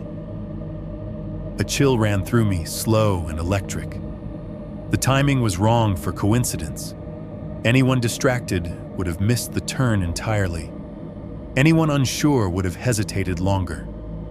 But whoever was behind me had followed with precision, as if they'd been expecting the move, as if they'd already known I would try it. The side road felt even darker than the highway, the trees crowding closer, their branches arching overhead like ribs. Without streetlights, the darkness was absolute beyond the reach of my headlights. The beam cut a narrow path forward, illuminating patches of cracked pavement and fallen leaves before they vanished again behind me. I swallowed and forced myself to breathe. Okay, I told myself. One turn doesn't prove anything. Maybe they lived out here. Maybe this was their road too. Rural areas are like that. Limited options, shared routes. I needed something clearer, something harder to dismiss. The road twisted ahead, offering another turn not far down, a sharper one this time, leading deeper into the trees. I slowed as I approached, my thoughts racing. My hands were damp on the wheel now, my grip tightening unconsciously. I signaled again, tick, tick, tick. This time I watched the mirror without blinking. The headlights stayed steady as I began the turn, my car angling off the road, tires humming softly as they crossed onto rougher pavement. For a brief, agonizing moment, the mirror reflected nothing but darkness.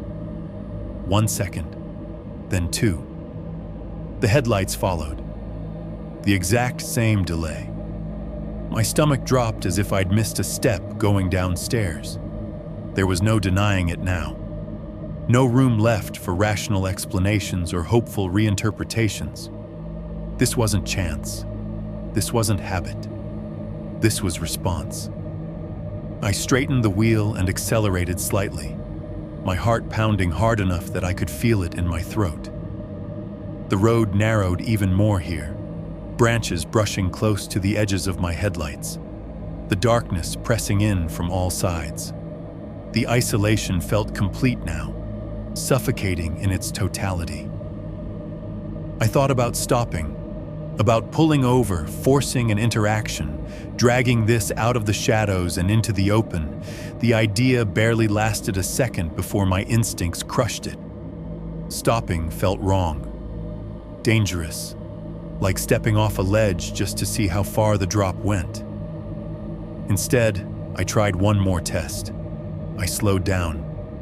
Not a brake slam, just a gradual easing off the gas, subtle enough that it wouldn't raise alarms. I watched the speedometer needle dip, my breath hitching as I waited for the response. The headlights behind me slowed too, perfectly. They didn't close the gap. They didn't fall back. They adjusted with me, maintaining that same careful distance as if it were being measured and recalculated in real time. My hands started to shake. That was when the last thread of doubt snapped. The realization settled over me with a crushing clarity. Whoever was behind me wasn't just following my route. They were monitoring my behavior, watching my decisions, anticipating my attempts to escape or confirm what I already knew. The turns hadn't thrown them off because they weren't surprised by them. They were studying me. I swallowed hard and forced my eyes forward, the road ahead blurring slightly as my vision filled with unshed tears. Fear had shifted into something else now, something sharper, more focused. Awareness.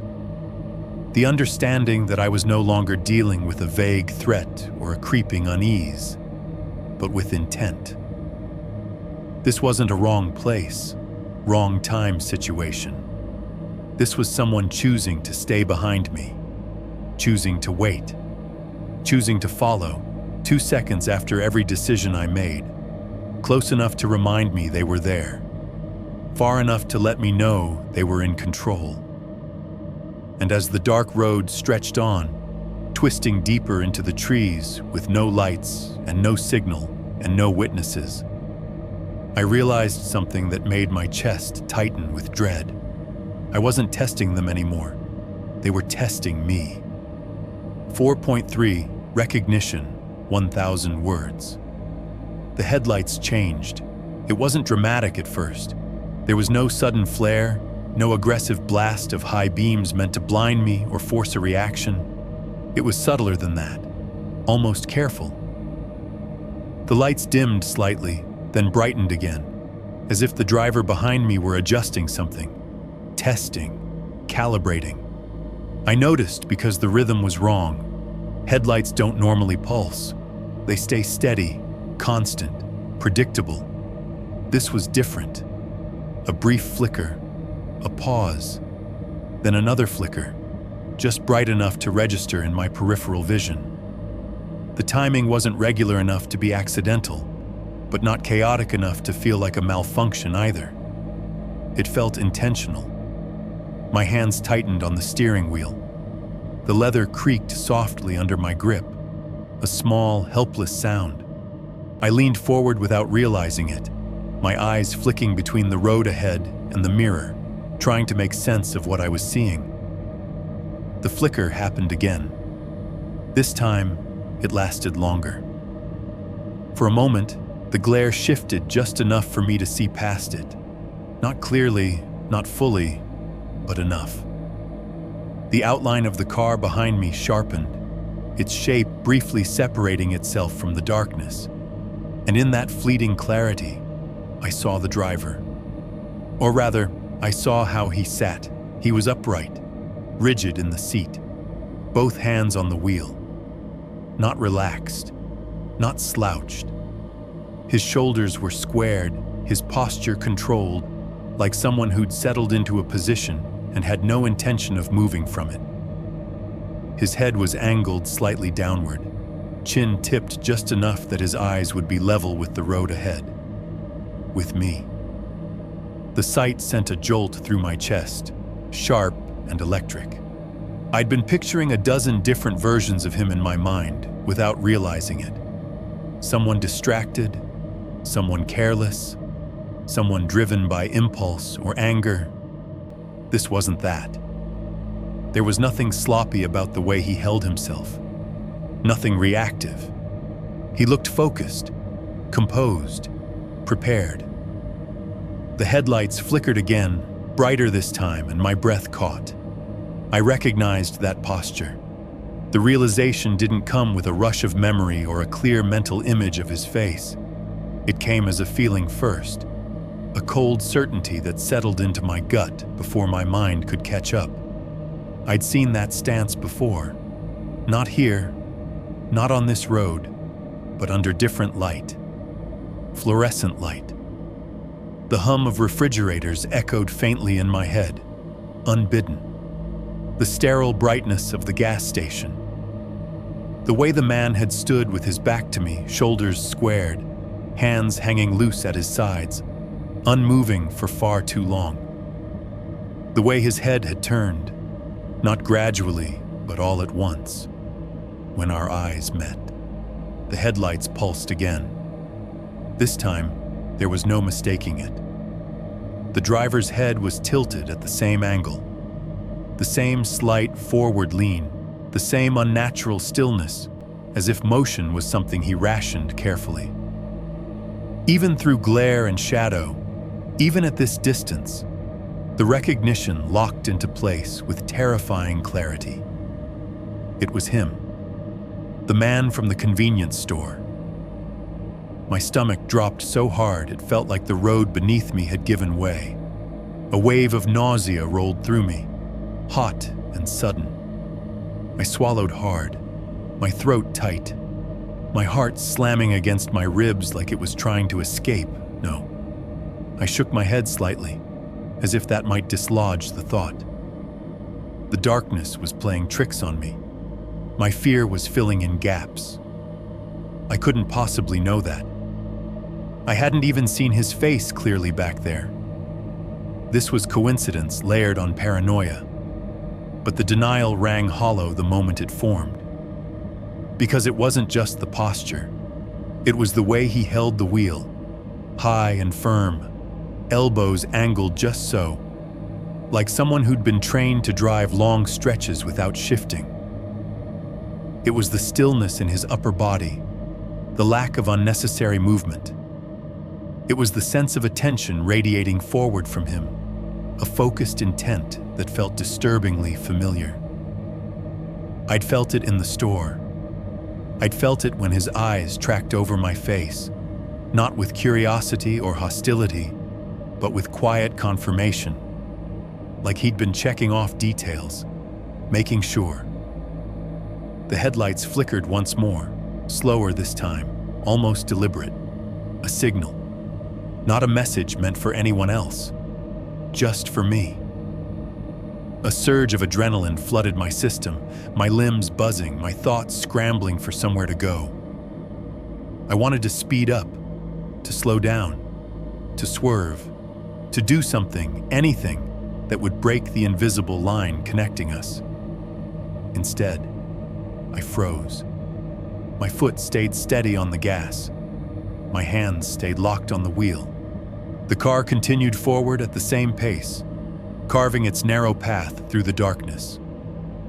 The road felt unreal now, like a set piece sliding past beneath me, secondary to the presence behind me that dominated my awareness. I checked the mirror again, unable to stop myself. The headlights were steady now. No flicker, no pulse. Just two unwavering points of light, fixed and patient, holding their distance with unnerving precision. The message was clear enough without words.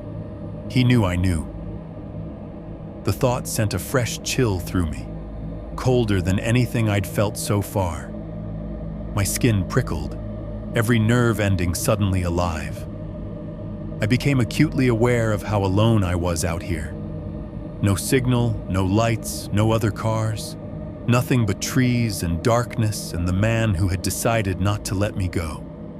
My mind raced backward, replaying the night in fragments. The way he'd stood by the refrigerators, the way he hadn't reacted when I moved around the store, the way his eyes had settled on me, steady and unblinking. The way the car in the parking lot had been positioned, engine running, lights off, angled toward the exit. He hadn't followed me out of the gas station. He'd already chosen me there. The realization hit with a sickening force. The store hadn't been a random meeting point. It had been a place of confirmation, a final check before committing. He hadn't needed to rush or confront me under those lights. He'd been content to watch, to wait, to let me leave first, to let me bring myself exactly where he wanted me. The headlights stayed where they were, unwavering, as if to reinforce the point. I felt exposed in a way I never had before, stripped of the illusion that this was still a misunderstanding or a coincidence. This wasn't two strangers crossing paths. This was continuation, escalation, a deliberate extension of something that had started long before my tires hit this dark stretch of road. My breathing grew shallow, uneven. I forced myself to inhale slowly, deeply, fighting the rising panic that threatened to blur my vision. Fear alone wouldn't help me now. Panic would only make me predictable. And predictability, I realized with a sinking dread, was exactly what he was counting on. As the road stretched on ahead of me, unlit and unforgiving, and the headlights behind me held their steady, watchful position, one truth settled into my mind with chilling certainty. I hadn't been mistaken back in that gas station. The man who'd noticed me under those fluorescent lights was the same man behind me now. And whatever his reason for following me, it hadn't changed. It had only entered its next phase.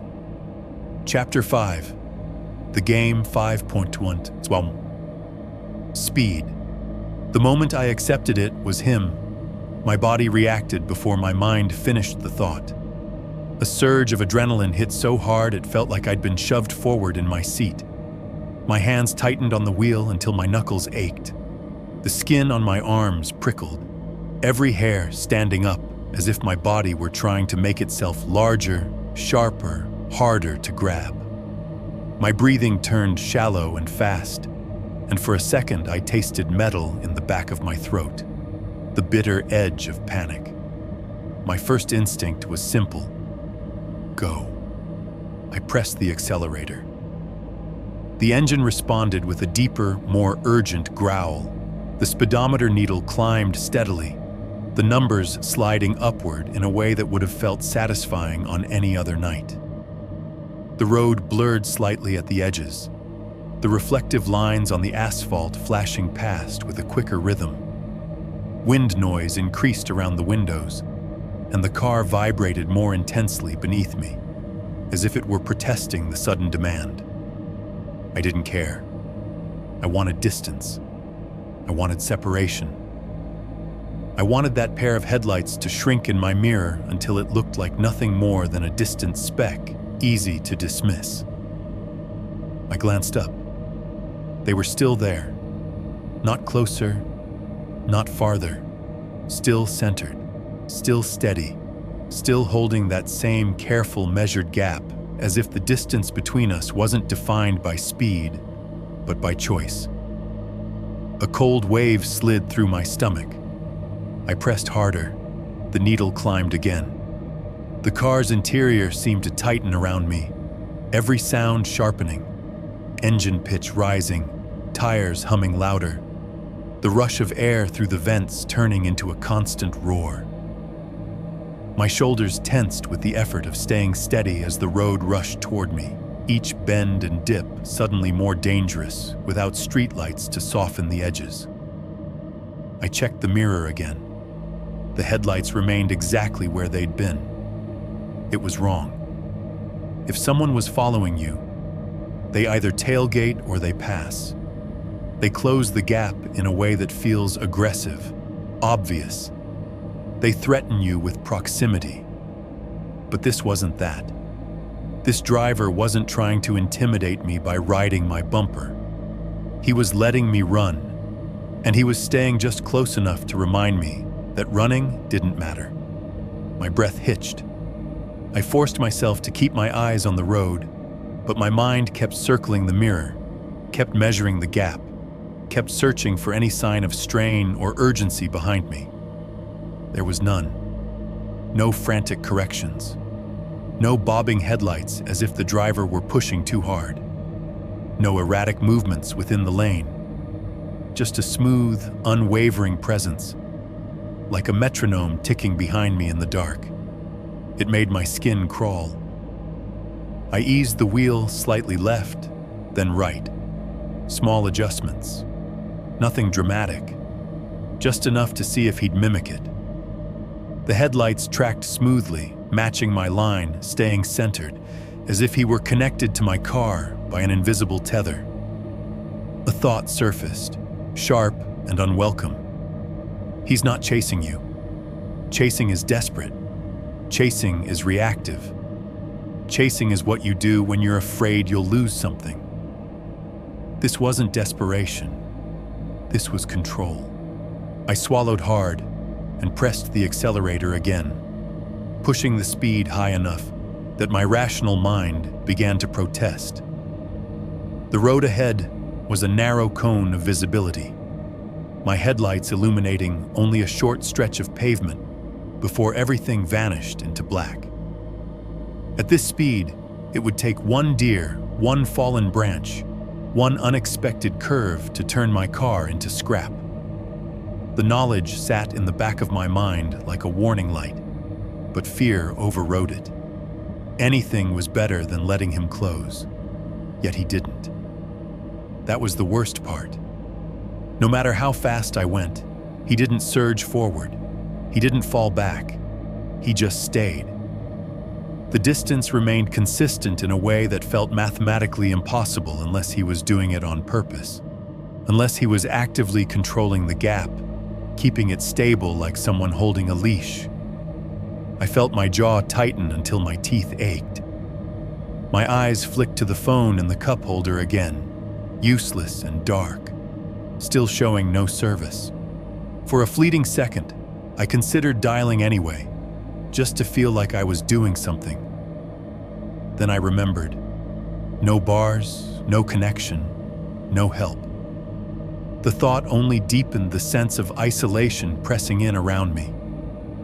The road dipped into a shallow valley, and the darkness seemed to thicken. The trees on either side became taller, their branches forming a loose canopy that swallowed even the faint suggestion of starlight.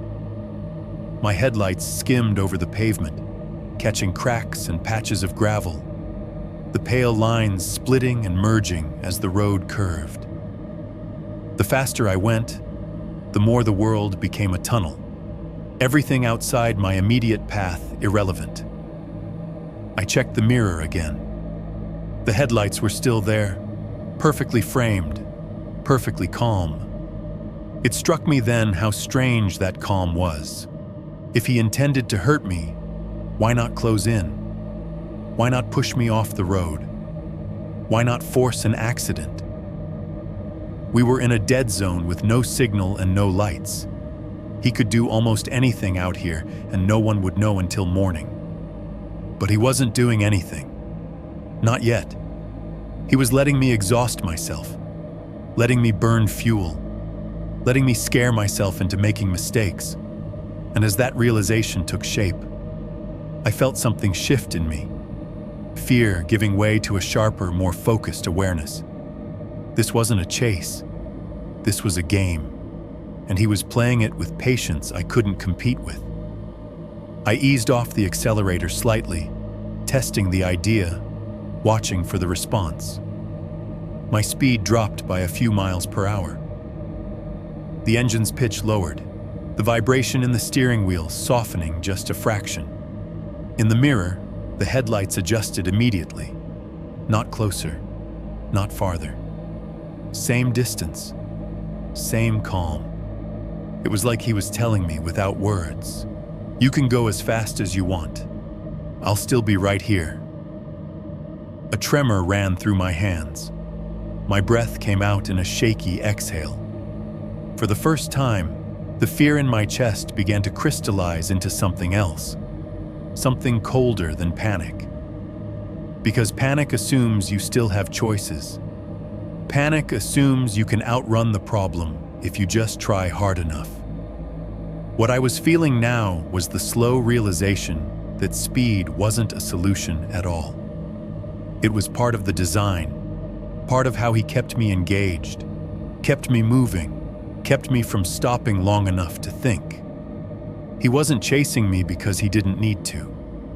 He had already decided where this would go, and the more I pushed the speedometer, the more I understood the truth that sat behind his steady headlights in the dark. He wasn't trying to catch me. He was letting me tire myself out first. 5.2. The choice. The intersection appeared without warning. One moment, the road was still pressing forward into darkness, a narrow corridor carved by my headlights, and nothing else. The next, the asphalt split ahead of me, the lines fanning outward into a shallow Y that forced a decision I hadn't been ready to make. I slowed instinctively, my foot easing off the gas as my eyes scanned the scene. To the left, the road curved gently upward toward light. Not bright light, not safety in any absolute sense, but illumination. A faint glow hung in the distance, the soft orange haze of streetlights and scattered buildings. I could just make out the reflective flash of road signs, the suggestion of a wider highway beyond, civilization, witnesses, the possibility of other cars. To the right, the road dipped sharply and vanished. No lights, no glow, no reflective signs beyond the first few yards. Just a black ribbon slipping into trees so dense they seemed to swallow the pavement whole. The darkness there felt heavier somehow, thicker, as if it had weight. I stared at the split, my heart hammering, my thoughts colliding in a frantic rush. Left meant people. Left meant help. Left meant a chance that someone, anyone, might see what was happening and intervene. Right meant isolation. I checked the rearview mirror. The headlights were still there. Same distance, same alignment, same maddening calm. I felt my chest tighten as a new understanding began to surface. This intersection wasn't just a coincidence of geography. It was a pressure point, a place where hesitation mattered, where the wrong choice wouldn't just delay me, it would define what happened next. I slowed more, my tires whispering against the asphalt. The ticking of my turn signal filled the cabin as I flicked it on without fully committing, the sound sharp and insistent in the silence. Tick, tick, tick. The headlights behind me didn't react. They didn't surge forward. They didn't drift. They stayed perfectly still in the mirror, as if the driver behind me were content to let me decide. That thought chilled me more than if he'd rushed me, because it meant this wasn't about forcing me anywhere. It was about watching which way I chose to go. My mind raced, trying to assemble a plan from panic and fragments of logic. If I went left, toward the light, maybe he'd peel off. Maybe he'd decide it wasn't worth the risk. Maybe he'd been counting on the dark and would abandon whatever this was once the road opened up. But another thought followed close behind, unwelcome and sharp. What if the light didn't matter? What if he'd already decided to follow me no matter where I went? The headlights flickered once, just a slight adjustment, barely noticeable unless you were looking for it. My stomach twisted. It felt like a reminder, like he was still there, still watching, still waiting. I glanced right again, at the road swallowed by darkness. That path felt wrong in every instinctive way. It felt like a trap, like stepping off the edge of something and trusting the ground would appear beneath your foot. I imagined my car disappearing down that stretch, the light behind me shrinking until it was nothing more than a memory. And yet, there was something else there too, something quieter but persistent. If I went left, I would be predictable. Anyone in my position would choose the light. It was the obvious move, the rational one, the one that made sense in every scenario where you hoped for help. And the more I thought about it, the more that certainty gnawed at me. He'd been anticipating my decisions all night. Every turn, every speed change, every hesitation. Why would this be any different? The idea settled in my chest with a sickening weight. What if the lit road was exactly where he expected me to go? What if the dark road, the one that terrified me, was the only variable left? My hands shook on the wheel. Sweat dampened my palms, making the leather slick beneath my grip. I swallowed hard and forced myself to breathe slowly, deliberately, the way I'd been trained to do under pressure. Think. If he was playing a game, then predictability was a disadvantage. Doing what felt safest might be the most dangerous option of all. And yet, choosing the dark felt like willingly stepping into his territory, giving up the last illusion of safety I had. The ticking of the turn signal grew louder in my head, each click marking another fraction of a second slipping away. I glanced at the mirror again. The headlights didn't move. They waited. That was the moment it hit me, sharp and undeniable. This wasn't a fork in the road for him. It was one for me. He wasn't choosing. He'd already committed to following wherever I went. The only thing he was curious about now was what kind of choice I would make under pressure. The thought made my stomach churn. Left meant hope, but also expectation. Right meant fear and uncertainty. I imagined turning left and seeing those headlights follow me into the glow, still keeping that same careful distance, still refusing to pass or fall back. I imagined realizing too late that light alone couldn't save me from someone who wasn't afraid to be seen. My breath came out in a shaky exhale. I turned the wheel. Not left, right. The car responded smoothly, tires humming as they crossed onto the darker road. The headlights swept across tree trunks and tangled undergrowth, revealing how narrow the pavement really was before it vanished again into black. The darkness closed in immediately, thicker and more complete than anything I'd driven through so far. For half a heartbeat, the mirror showed nothing. No headlights, no movement. A surge of relief spiked through me, sudden and wild. Maybe this had been the right call. Maybe I'd thrown him off. Maybe. 2 seconds later, the headlights appeared.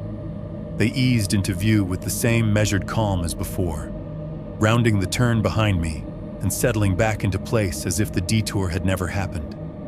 Same distance, same position, same patience. A cold, hollow laugh escaped my throat before I could stop it. It didn't matter. Light or dark, left or right, none of it changed the outcome. The choice hadn't been about escape. It had been about confirmation. He wasn't trying to herd me. He was letting me reveal myself. As the darker road stretched ahead and the last faint glow of the lit path vanished behind us, I felt the full weight of that realization settle in. I hadn't chosen a safer route. I had chosen to show him how far I was willing to go to avoid him. And now, with the headlights steady behind me and the world narrowed down to darkness and trees and asphalt, I understood something that made my chest ache with dread. The game hadn't ended at the intersection. It had only moved into a more private arena. 5, 3. The near miss. The distance finally changed. It happened so gradually that I almost missed it at first, too focused on the road ahead, on the way the darkness seemed to press closer with every mile. The trees leaned in, their branches forming broken arches over the pavement, and the headlights carved out only a narrow slice of what lay ahead. I told myself to keep my eyes forward, to stop feeding the fear behind me. But then the sound changed. At first it was subtle, just a deeper note beneath the steady hum I'd grown used to, a low vibration that crept into the cabin through the floor, through the seat, through the steering wheel. My foot hovered uncertainly over the gas as my heart rate spiked, instinct recognizing the shift before my brain fully processed it. I checked the rearview mirror. The headlights were closer, not by much. A car length, maybe less. But after miles of that careful, deliberate distance, the change was unmistakable. The lights were larger now, brighter, filling more of the mirror's frame. The dark space between us, the fragile buffer I'd been clinging to, had begun to shrink. My breath hitched. I pressed the accelerator again, the engine responding with a strained growl as the speed climbed. The road rushed toward me faster now, curves arriving sooner than I wanted them to. The tires hummed louder against the asphalt. Every imperfection in the pavement transmitted directly into my hands. Behind me, the other engine answered. The sound rolled forward through the night, deep and aggressive, nothing like the muted hum I'd heard before. It wasn't erratic. It wasn't panicked. It was controlled power, unleashed just enough to remind me what he'd been holding back. The distance closed another fraction. My pulse thundered in my ears, drowning out everything else. I leaned forward instinctively, as if that could somehow pull the car ahead faster. My eyes flicked between the road and the mirror, every glance confirming the same terrifying truth. He was letting me know. This wasn't a mistake. It wasn't impatience. It was escalation. The engine behind me roared again, louder now, the sound vibrating through the night like a threat spoken in a language older than words. The headlights surged forward another half-length, their glare bleeding into the edges of my vision. I could feel the heat of them, imagined or not, pressing against the back of my car. I thought, briefly, about slamming on the brakes. The idea was as sudden as it was reckless, an instinctive, desperate attempt to break the pattern, to force a collision of intent instead of letting him control the pace. The thought vanished just as quickly, replaced by the cold realization of what that would mean. At this speed, on this road, with no lights and no signal, a sudden stop wouldn't be a confrontation. It would be an ending. The road ahead dipped sharply, then curved hard to the left. I recognized it just in time, a bend I'd taken dozens of times before, one that tightened unexpectedly halfway through. In daylight, it was nothing. At night, at this speed, it was dangerous. I eased off the gas and turned the wheel. The car responded a fraction of a second slower than I wanted, the weight shifting, the tires protesting as they bit into the curve. My heart slammed against my ribs as the headlights swept across the trees, illuminating bark and branches at a terrifyingly close distance. Behind me, the engine surged. The sound was deafening now, raw and close, like an animal lunging in the dark. The headlights flooded my mirror, obliterating everything else. For a split second, I thought he was going to hit me, to ram my car and send us both spinning into the trees. The space between us vanished. I felt it more than I saw it. The sudden, overwhelming presence of another vehicle occupying the same stretch of road. Too close, too fast. The air pressure changed. My car shuddered slightly, buffeted by the wake of his acceleration. The roar of his engine filled the night, echoing off the trees, vibrating through my bones. This was the closest he'd been. Closer than any tailgater, closer than felt survivable. I swerved instinctively, correcting too hard, then overcorrecting again as panic clawed at my control. The tires squealed briefly, a high, desperate sound that sliced through the engine noise. My heart leapt into my throat as the edge of the pavement rushed toward me, gravel flashing in my headlights. For a terrifying moment, I thought I'd lost it. The car fishtailed slightly, the rear end drifting just enough to make my stomach drop. I fought the wheel, muscles screaming as I forced myself not to slam the brakes, not to make it worse. The world narrowed to a single point of focus, the thin strip of road directly ahead of me. Then, just as suddenly as he'd surged forward, he backed off. The engine noise dropped in pitch. The pressure behind me eased. In the mirror, the headlights fell back, retreating to that same infuriatingly precise distance, as if the near collision had never happened at all. I gasped, sucking in air so hard it burned. My hands were shaking violently now, the wheel slick beneath my grip. My legs felt weak, barely responsive, adrenaline flooding my system faster than my body could process it. Tears blurred my vision, and I blinked them away furiously, afraid of losing focus for even a second. He hadn't tried to hit me. He'd wanted me to feel how close it could get. The message was unmistakable. I can end this whenever I want. The realization hit with crushing force. All my choices, the speed, the turns, the desperate attempts to stay ahead, had led here, to this moment, where the margin between survival and disaster had narrowed to inches. If I'd taken that curve a fraction faster, if I'd panicked and braked, if I'd swerved just a little harder, there wouldn't be anyone telling this story. The thought sent a fresh wave of terror through me, colder and heavier than before. I drove on, slower now, more careful, every muscle rigid with the effort of staying in control.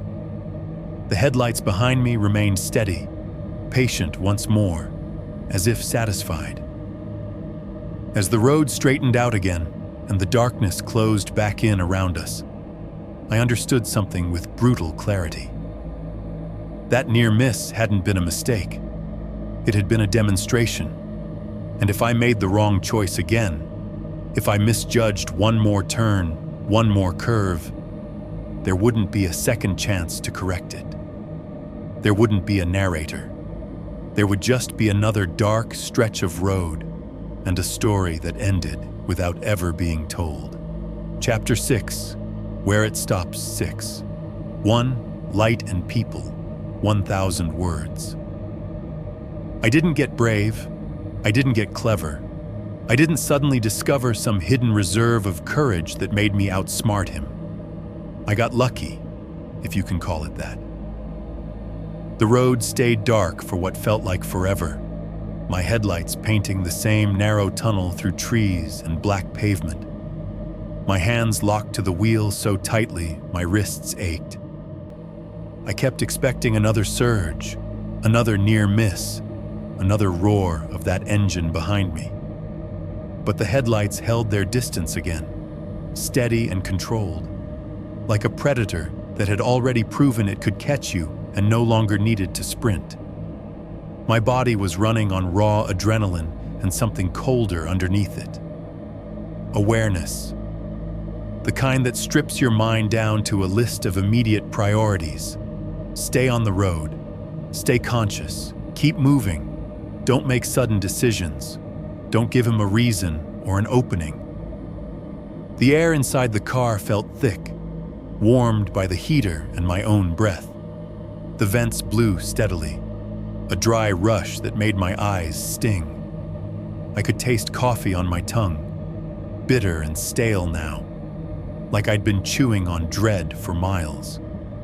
Every few seconds, I checked the mirror, unable to stop myself, and every time the headlights were there, perfectly framed, perfectly patient. Then the darkness ahead began to thin. At first, it was so subtle I almost didn't trust it. The trees on either side seemed less absolute, their edges separating from the black. A faint glow hovered low on the horizon, not the sterile glare of fluorescent lights like the gas station, but a softer, warmer haze, the kind that comes from porch lights and street lamps and windows with curtains half drawn. Civilization. My chest tightened with relief so intense it almost hurt. The feeling was irrationally emotional, like seeing land after hours on open water. I didn't even care what neighborhood it was, or how far out of my way it took me. Light meant people. Light meant eyes. Light meant my chances of disappearing dropped sharply. As I drove, the glow grew clearer. Reflective road signs began to appear again, flashing bright in my headlights before slipping past. The pavement smoothed out. The road widened by a foot or two, the shoulders less ragged, less swallowed by weeds. Even the air outside looked different, as if the darkness itself was lifting, reluctantly, because it no longer had room to fully exist. I checked my phone again, 1 bar, then 2. The sight nearly made me laugh out loud. It wasn't much, but it was proof that the world hadn't ended, that I hadn't driven off the map. I didn't call anyone yet. I didn't want to take my eyes off the road, didn't want to break the fragile focus keeping me steady. But knowing I could call, knowing there was at least a thread of connection back to other humans, made my hands shake with a different kind of intensity. Hope. The first houses appeared like silhouettes cut from darkness, set back from the road behind low fences and sparse trees. Porch lights glowed warm yellow. A mailbox reflected my headlights for a split second. A driveway curved away into shadow. The sight of these ordinary details felt surreal, like stepping into a familiar dream after a nightmare. I slowed down, deliberately, forcing my car into the pace of a residential area. My tires whispered over the smoother asphalt. I saw a speed limit sign flash by, 25 miles temperature, and obeyed it like it was sacred.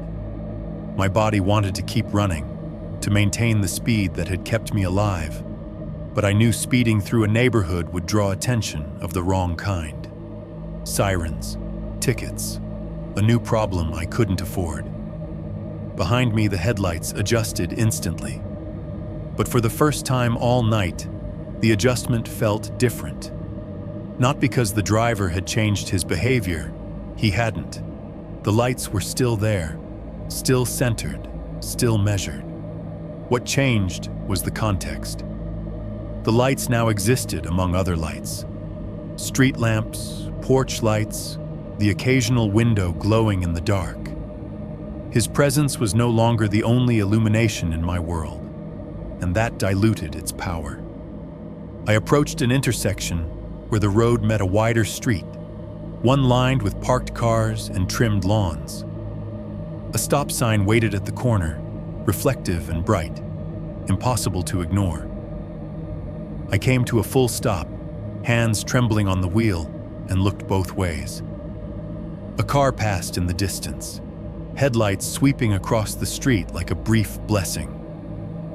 It was the first other moving vehicle I'd seen in what felt like an hour.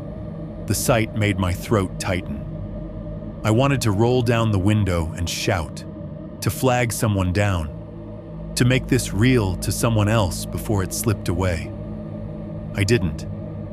I turned onto the wider street and drove toward the brightest area I could see, the cluster of streetlights where the neighborhood seemed to thicken. My mind raced with options now. A gas station, a police station, a 24-hour diner, any place with people awake and watching. I had no map open, no clear plan beyond light and witnesses, but at least I wasn't trapped in the dead zone anymore. I checked the mirror again. The headlights were closer now, but only because I was driving slower. The distance between us had compressed naturally as we entered the neighborhood, the roads tighter, the speeds lower. Still, the sight made my stomach twist, and I forced myself not to overreact. Then, as I passed beneath a street lamp, something happened that made my breath catch. The headlights behind me dipped, not from a bump, not from braking. They angled downward just slightly, then leveled out, like the driver had eased off the gas. The light in my mirror grew smaller by a fraction. I stared, unsure if I was imagining it, and then the car behind me slowed.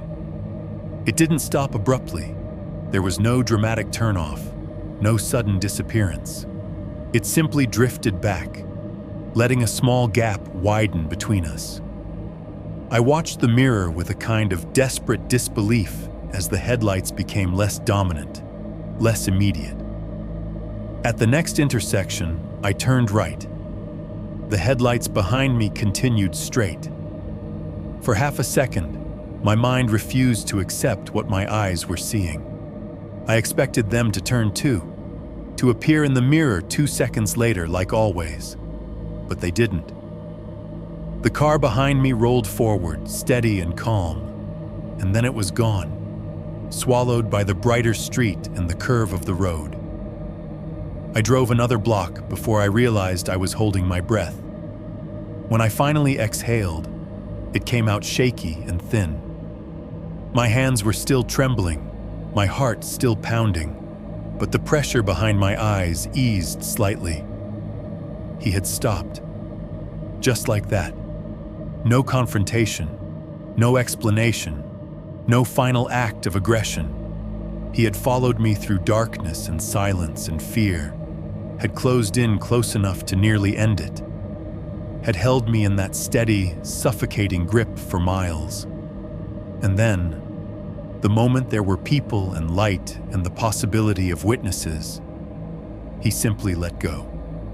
I pulled over near a row of parked cars under the glow of a street lamp and sat there with the engine running. The neighborhood around me was quiet in the way suburbs are quiet at night. Safe quiet. The kind that comes with distance between houses and the assumption that danger belongs somewhere else.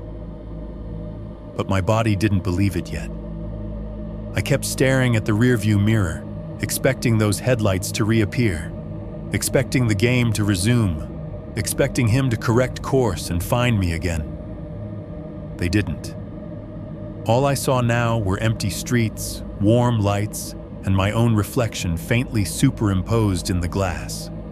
And even though I was surrounded by signs of normal life again, one thought kept looping through my head, cold and persistent. He didn't leave because he got bored. He left because he was done. 6.2. Silence. The silence didn't come all at once. It settled in gradually, like fog rolling over a field, soft at first, and then impossible to ignore once it had fully arrived. I sat there under the street lamp with the engine still running, the dashboard glowing faintly, my hands resting uselessly on the steering wheel. The neighborhood around me was quiet. Lawns trimmed, sidewalks empty, houses dark except for the occasional porch light. But my body hadn't caught up to that reality yet. I checked the rearview mirror again. Nothing. No headlights. No movement. Just the pale reflection of the street behind me, washed out by yellow light. The road he'd taken was gone from view, hidden behind a bend and a row of parked cars.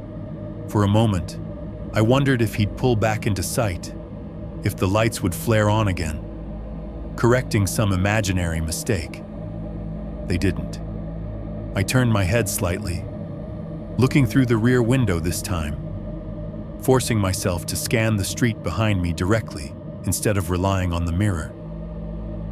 The view was the same, empty, ordinary, harmless in a way that felt unreal after so much darkness. That was when I noticed something that made my stomach tighten. The headlights hadn't just disappeared. They'd been turned off. I was sure of it now, replaying the moment in my head.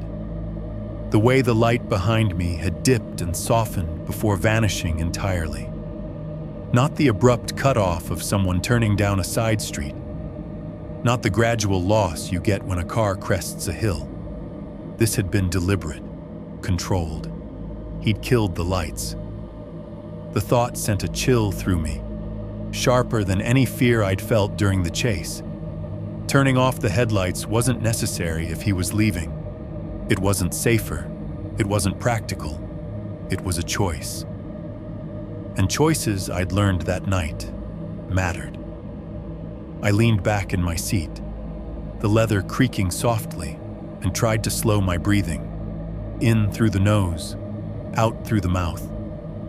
My heart was still racing, but the panic had shifted, draining away and leaving something colder in its place. Dread doesn't demand action the way fear does. It just sits there, heavy and patient. I waited. Seconds passed, then a minute. The engine idled steadily, a low, comforting sound that anchored me in the present. I considered turning it off, but the idea of cutting that noise, of plunging myself into complete quiet, felt unbearable. The hum was proof that I was still here, still awake, still alive. I checked the mirrors again, side mirrors this time. Then the rear view. Nothing. The street lamp above me buzzed faintly, its light flickering almost imperceptibly. Somewhere down the block, a dog barked once and then went silent. the world continued on, indifferent to what had just happened to me. That indifference made my chest ache. Because if he'd driven away, really driven away, there would have been some sense of closure. The headlights shrinking into the distance, the sound of his engine fading until it blended with the rest of the night. A clear ending to the pursuit. But that wasn't what had happened. He hadn't sped off. He hadn't peeled away in frustration. He hadn't even lingered long enough for me to see him choose another path. He'd just stopped. I realized then that I didn't know where he was. The thought landed heavily, settling into my gut like a stone. He could have parked somewhere nearby, lights off, engine idling the way it had at the gas station. He could have pulled into a driveway, a side street, a shadowed stretch between houses. He could have been sitting there still, watching, content to let the adrenaline drain out of me while he remained unseen. The neighborhood suddenly felt less comforting. The houses that had seemed like shelter a moment ago now felt like hiding places. Dark windows stared back at me, inscrutable. The parked cars lining the street became potential silhouettes, their shapes too similar in the dim light. Every shadow felt deeper, more deliberate. I told myself not to spiral. If he were still following me, I would know. I'd learned his pattern too well not to. The steady distance, the patient timing, the 2-second delay. None of that was happening now. There was no pressure behind me, no presence pacing my movements. And yet, the absence of that presence felt wrong. It felt unfinished. I picked up my phone again and unlocked it. The screen glaringly bright in the dark car. Signal bars were steady now, 3, then 4. Messages flooded in as the connection stabilized, notifications stacking up from hours I'd missed. The normalcy of it all felt jarring, almost offensive. I didn't open any of them. Instead, I hovered over the call screen, thumb trembling slightly as I considered dialing someone. Anyone. Hearing another human voice felt like it might snap the night in half, break whatever hold it still had on me. But what would I say? Someone followed me for miles, then turned off their headlights and disappeared. I don't know where they went, only that they chose to stop. The words felt flimsy even in my own head. I could already imagine the pause on the other end of the line, the careful questions, the subtle doubt. Had I been speeding? Was I sure it was the same car? Was I just tired? I locked the phone and set it back down. I sat there longer than I should have, watching the empty street, listening to the engine, waiting for something, anything to happen. But nothing did. The silence held, thick and unbroken. Eventually, my breathing slowed. The shaking in my hands eased. My heart settled into a steadier rhythm. The body has an incredible capacity to normalize even the most extreme experiences if you give it time. That scared me almost as much as the chase had, because as the panic faded, what remained was clarity. He hadn't followed me into the neighborhood because he didn't need to. He'd already done what he wanted to do. He'd proven something. To himself, to me, maybe both. He'd demonstrated control, patience, and restraint in equal measure. Turning off the headlights hadn't been about hiding. It had been about choice. He'd chosen when to appear. He'd chosen when to close the distance. He'd chosen when to back off. And finally, he'd chosen when to disappear. The power in that realization made my skin prickle. I started the car moving again slowly, pulling away from the curb and driving deeper into the neighborhood, making random turns, doubling back once, then again, just to be sure I wasn't being followed. each street looked the same. Quiet, residential, unremarkable. No headlights appeared in my mirrors. No engine roared to life behind me. Still, I didn't relax. Because even as I drove through streets full of people asleep in their homes, surrounded by light and signal and the comforting illusion of safety, one thought kept replaying in my mind, steady and inescapable. He didn't stop because he lost me. He stopped because he decided to. Explainb31, the next morning, I didn't sleep. I lay on my bed with the lights on, fully dressed, keys on the nightstand within arm's reach, listening to the normal sounds of morning creep in through the window. Birds, a distant lawnmower, a car door slamming somewhere down the street. Each sound felt artificial, like it belonged to a different life that hadn't brushed up against something wrong the night before.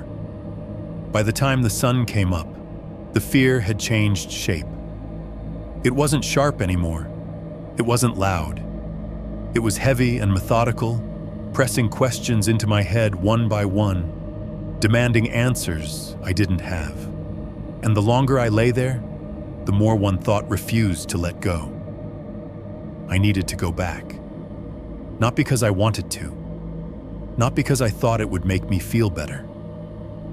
But because if I didn't, the night would stay unfinished forever. An open loop my mind would keep replaying until I couldn't tell memory from imagination anymore.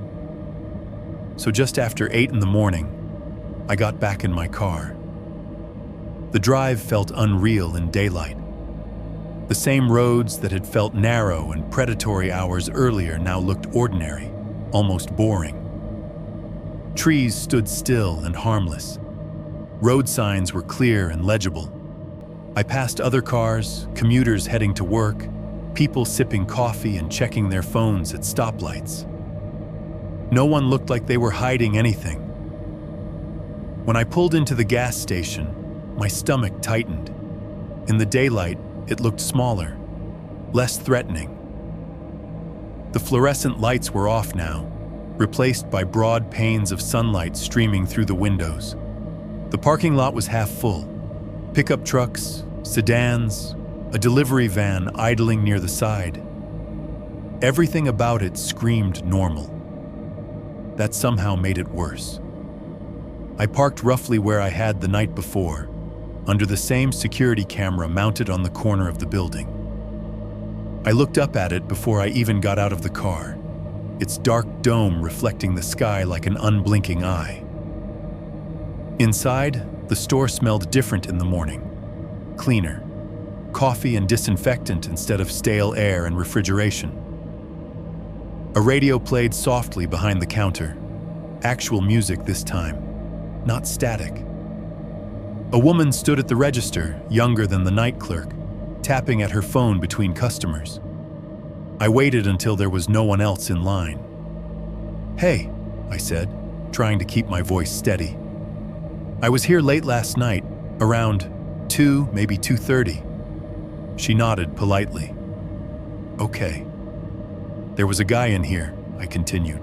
"Tall, brown jacket, just kind of stood by the refrigerators for a long time. Didn't buy anything." Her expression didn't change, but something subtle shifted. Her posture stiffened slightly, like she'd been nudged awake. "You mean last night?" she asked. "Yes." She hesitated, then glanced toward the back room before looking at me again. "Why?" The question caught me off guard. I think he followed me when I left." She studied my face for a moment longer than felt comfortable, then sighed. "Hold on." She disappeared into the back, leaving me standing there with the low hum of refrigerators and the faint click of the coffee machine cycling behind the counter. In the daylight, the sounds were mundane, stripped of their menace. Still, my skin prickled as I waited. A minute later, she came back with a man I recognized immediately. The night clerk. He looked different without the exhaustion carved so deeply into his face, but it was unmistakably him. Same posture, same neutral expression. He nodded at me, not unfriendly, not warm either. "You said someone followed you?" he asked. I nodded. "I think so. I was wondering if you could check the cameras." He didn't answer right away. Instead, he walked over to the small monitor mounted behind the counter and folded his arms. The woman leaned against the register, watching him. "We already did," he said. My stomach dropped. "You did?" He nodded slowly. "When you called earlier this morning, about the incident." I blinked. I didn't call. Now it was his turn to pause. "You didn't?" he asked. "No." The woman shifted uncomfortably. The clerk glanced back at the monitor, then at me again. "Someone did," he said. "Said there'd been a problem in the lot overnight. We pulled the footage." "And?" I asked, my pulse quickening. He exhaled through his nose. "There's a gap." A gap! He turned the monitor slightly so I could see. The screen showed the parking lot from multiple angles. Wide shots, time-stamped, crystal clear. Cars pulling in, cars leaving. People walking in and out. Normal, boring footage. He pointed at one section of the timeline. "Right here, about 20 minutes. The timestamps jumped. Cleanly, completely. No static, no distortion, no glitching frames, just missing time." "What does that mean?" I asked. "It means the cameras lost signal," he said. "No recording, no backup, nothing saved." My mouth felt dry. "How often does that happen?" He shook his head. "It doesn't." The woman spoke up quietly. "Maintenance said there was no power surge, no damage. The system came back on by itself." I stared at the screen, my reflection faintly visible in the glass. "That's when I was here," I said. "That's when he was here." The clerk nodded once. "Yeah." "And the parking lot?" I asked. "The cars?" He rewound the footage to just before the gap. I leaned in, heart hammering, watching myself on the screen. Walking out with my coffee, unlocking my car, getting in. In the far corner of the lot, barely visible even in daylight, sat a vehicle with its engine running. Lights off. Then the footage cut. When it resumed, my car was gone. The lot looked almost the same as before, but the other vehicle was gone too. No record of it leaving, no headlights flaring on, no movement at all. I straightened slowly, a cold sensation spreading through my chest. "So you don't know who it was?" I said. The clerk met my eyes. "No." "And you don't know why the cameras went out?" I said. "No." "And there's no footage of him following me," I finished. He shook his head. "Nothing past that point." The woman glanced between us, unease written plainly on her face now. "You should probably report it," she said, "if you think you were followed." I nodded automatically, though we all seemed to understand how thin that would sound. A man, a car, missing footage, no plate, no face, no proof. I thanked them and walked back outside. The sun was bright enough to hurt my eyes. The lot buzzed with ordinary life. Doors opening, engines starting, someone laughing near the pumps. I stood there for a moment longer than necessary, staring up at the camera mounted above the door. In the daylight, it looked harmless, blind even. As I got back into my car, one final thought settled into place, heavy and undeniable.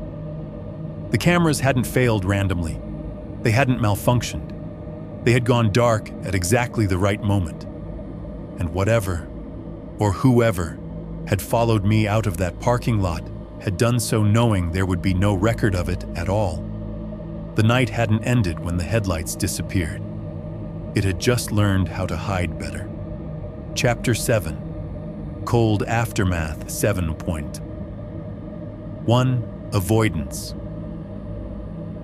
I didn't become the kind of person who calls the police for every strange noise.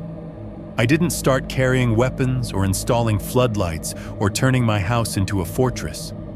I didn't even tell my friends the story in full, because the few times I tried to shape it into words, it sounded wrong. Too clean in some places, too unbelievable in others. Like something my brain had dramatized because I was tired, because I'd been alone, because the night is a good canvas for fear. So instead, I did what I'm best at. I adjusted.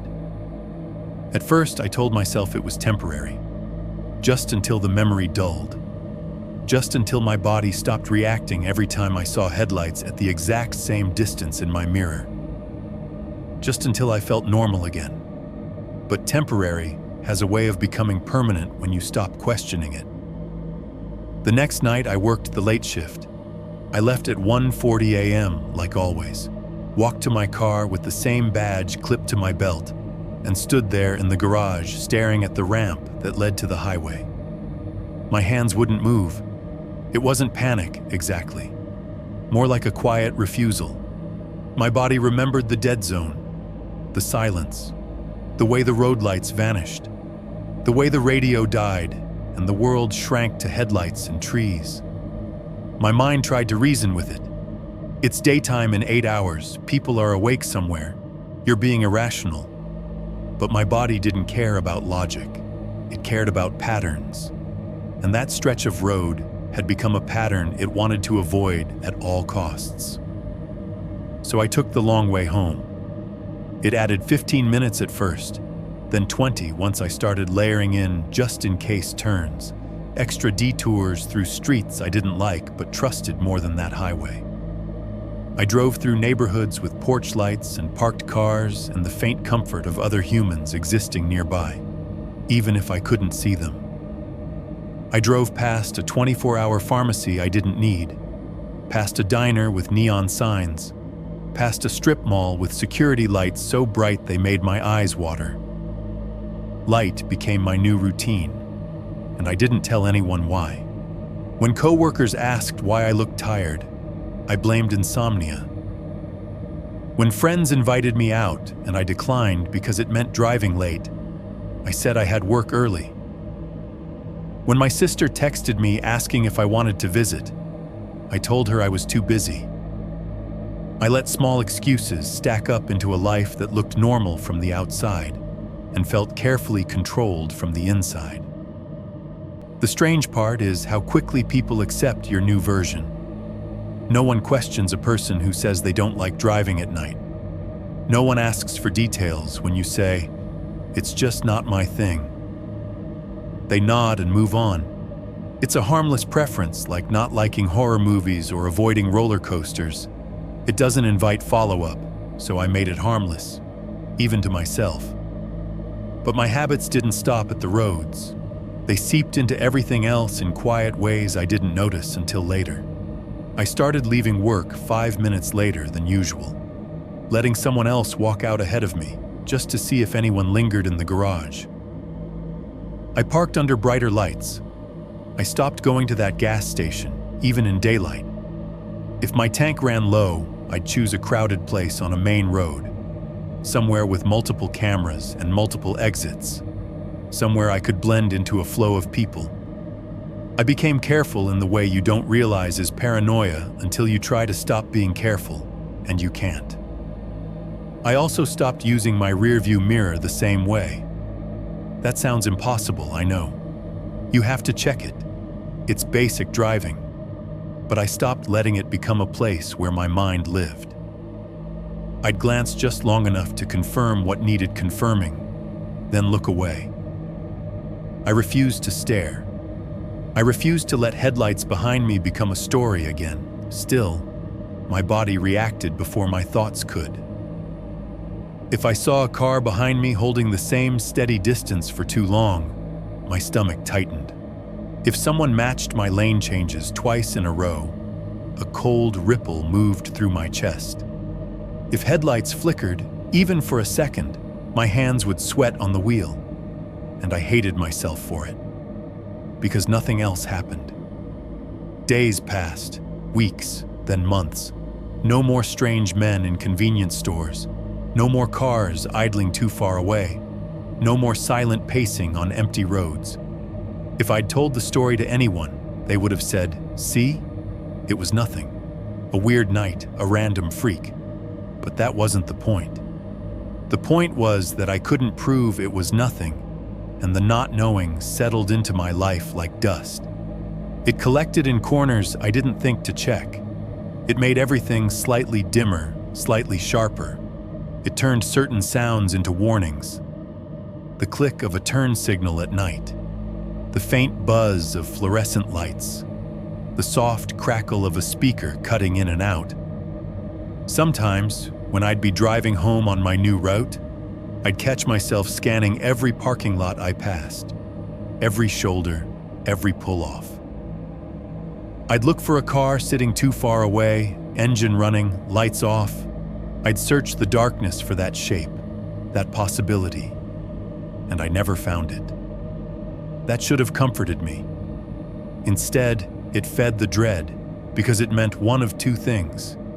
Either it had truly been random and I'd changed my life over nothing, or whoever did it wasn't looking for me the way a person looks for a target. They didn't need to hunt.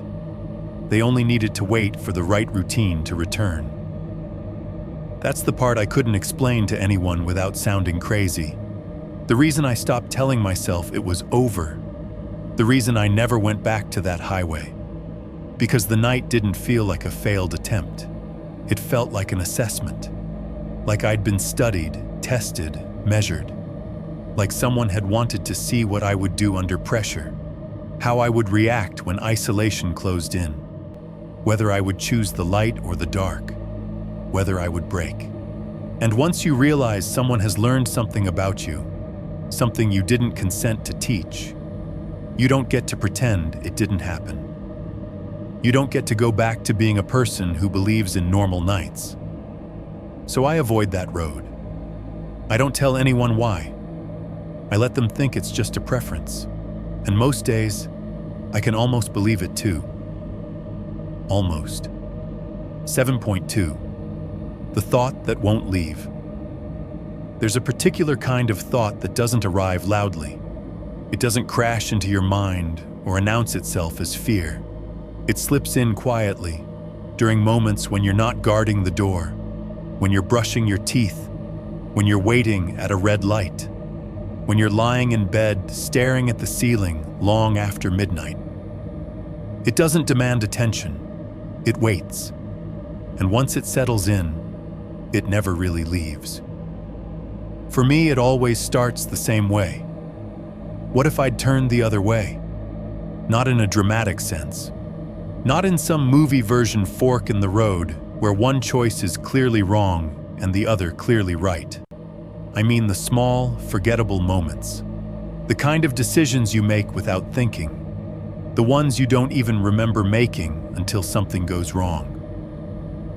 What if, at that intersection, I'd chosen the lit road instead of the dark one?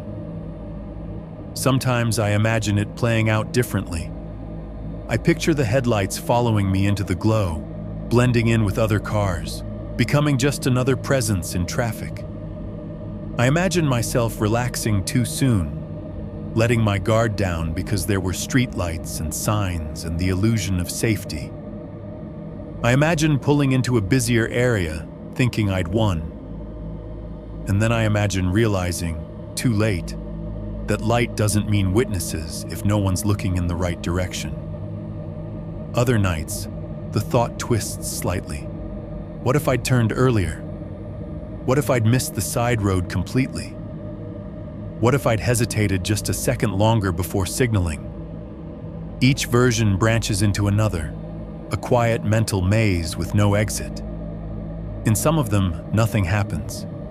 In others, something does, but not enough to end the story cleanly, just enough to make it worse. The worst version always comes back to the same idea.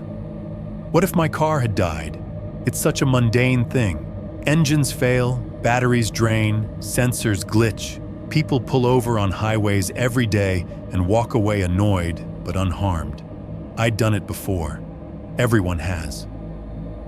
But that night, on that road, with no signal and no lights and no one else around, the idea feels different.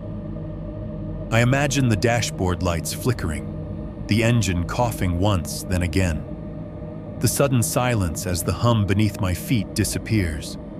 I imagine coasting to the shoulder, heart racing, hands shaking as I turn the key again and again. Nothing. I picture the headlights behind me slowing, adjusting smoothly, as if they'd been waiting for exactly that moment.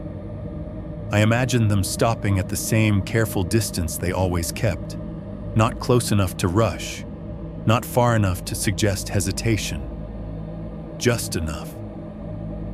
In that version, I sit there gripping the wheel, phone useless in my hand, darkness pressing in from all sides. I imagine debating whether to stay in the car or get out, knowing both choices are wrong in different ways. I imagine the engine behind me idling, patient, unhurried. I never imagine screaming. I never imagine a struggle. Those details don't fit. What terrifies me is how quiet it all feels, how controlled, how unnecessary force would be when time and isolation are doing all the work already. Sometimes the thought changes shape again. What if I'd braked harder during that near miss? What if I'd panicked instead of correcting? What if my tires had lost just a little more traction on that curve? I picture the car sliding, the sickening weightlessness, the sudden violence of impact. I picture the headlights stopping nearby, engine idling, waiting to see if anyone else comes along. And I know the answer. No one would. That road didn't feel empty by accident. It felt selected, like a place where variables had been stripped away until only two remained, me and the person who decided to stay behind me. That's what the thought keeps circling back to, not what he would have done, but how little he would have needed to do. I don't think he was improvising. The more distance I get from that night, the clearer that becomes.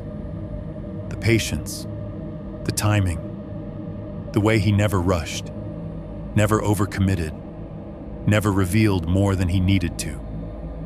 The way he disengaged the moment other people entered the equation. It all feels practiced, like this wasn't his first night doing something like this. And maybe that's the thought that really refuses to leave. Not why me, but why that night? Why that stretch of road? Why that timing? Why the cameras losing signal exactly when they did? I didn't do anything special to attract attention. I didn't break down. I didn't ask for help.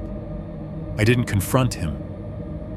I just existed in the wrong place at the wrong time, following a routine that suddenly became visible to someone who knew how to use it. That's the part that makes the what-ifs unbearable. Because if it was truly random, then it's over, a fluke, a story with no meaning beyond fear. But if it wasn't, if it was opportunistic, methodical, then the only reason I'm here to think about alternate outcomes is because my decisions happened to line up just well enough. Not because I was smarter, not because I was braver, because I was lucky. And luck is not something you can count on twice.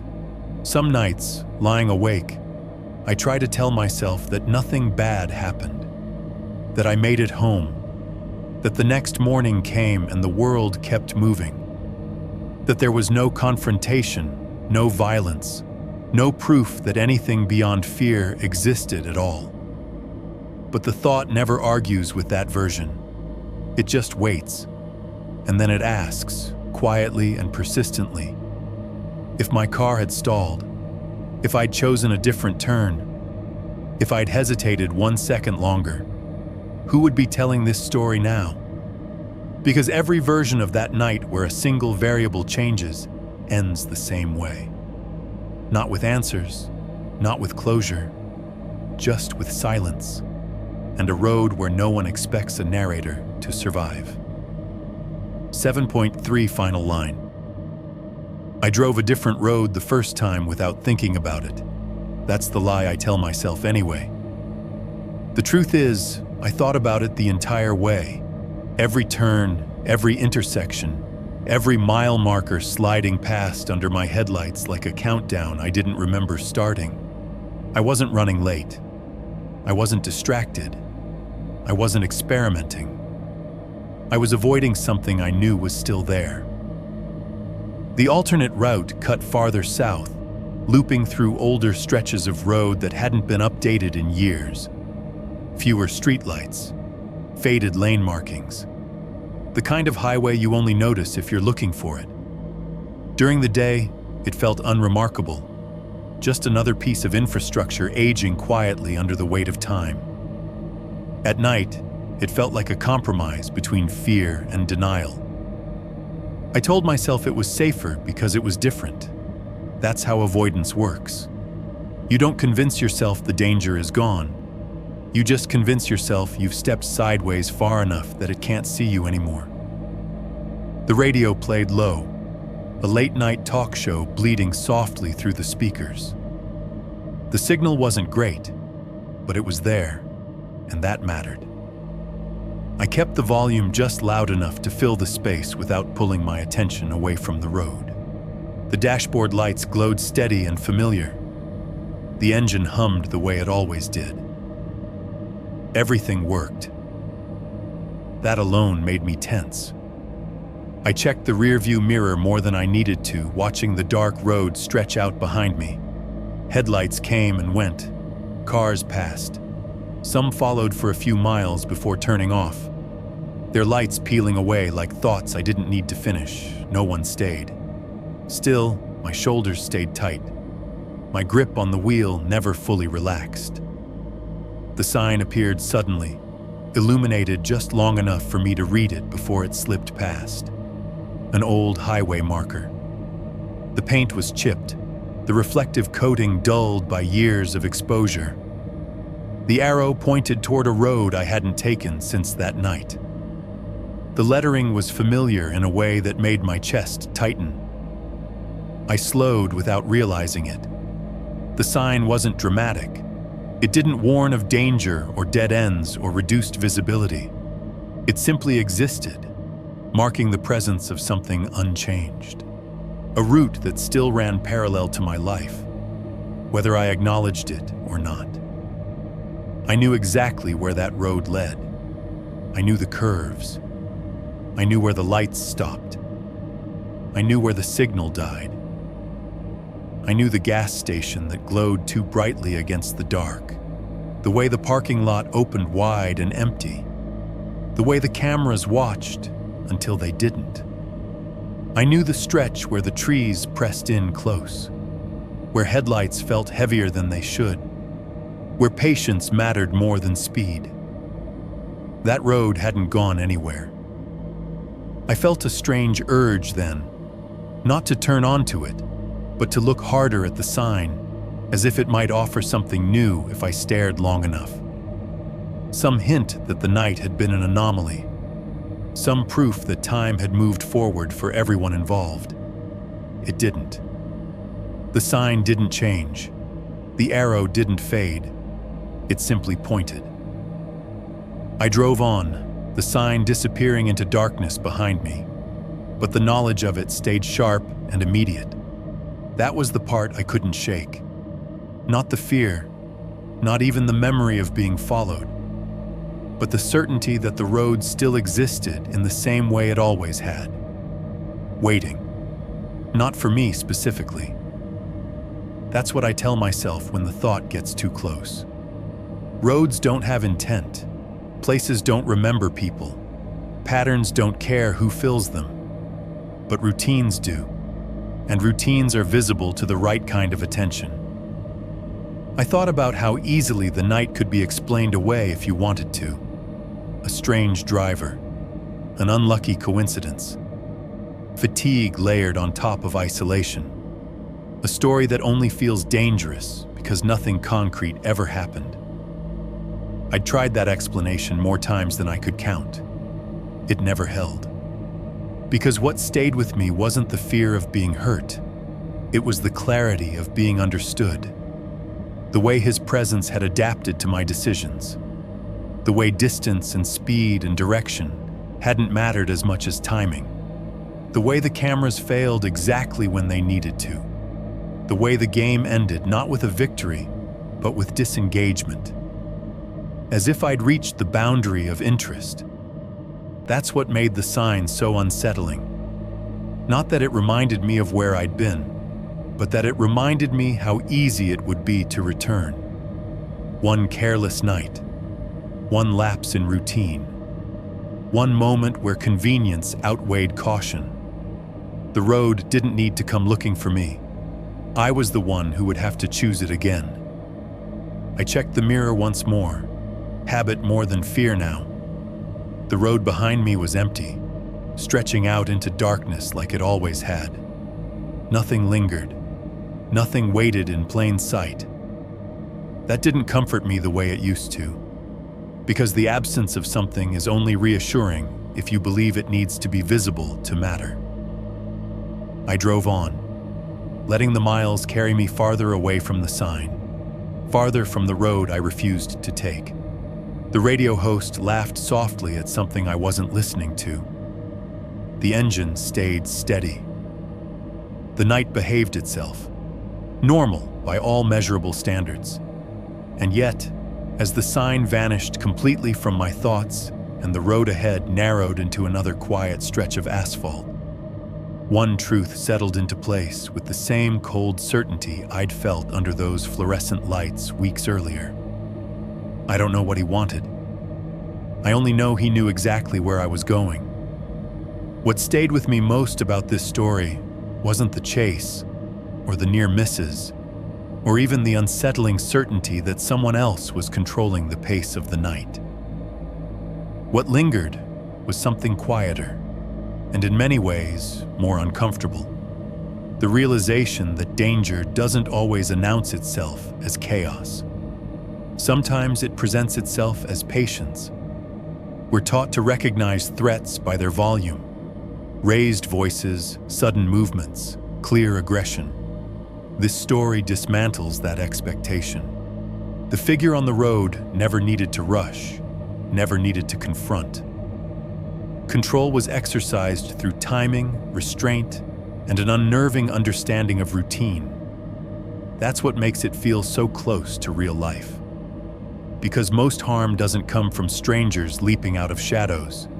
It comes from moments when we assume normalcy will protect us. Yet despite the fear, this story isn't hopeless. There's an important strength running beneath the surface. Awareness. The narrator survives not by overpowering anyone, but by paying attention. By noticing patterns, trusting instinct, and choosing light and people when it mattered most. Even the decision to avoid, to change routes, to quietly adapt afterward isn't weakness. It's intelligence. It's self-preservation without spectacle. We often glorify confrontation as bravery. But this story offers a different kind of courage. The courage to disengage, to accept uncertainty, and to live with unanswered questions without letting them consume you. The narrator doesn't win in a traditional sense.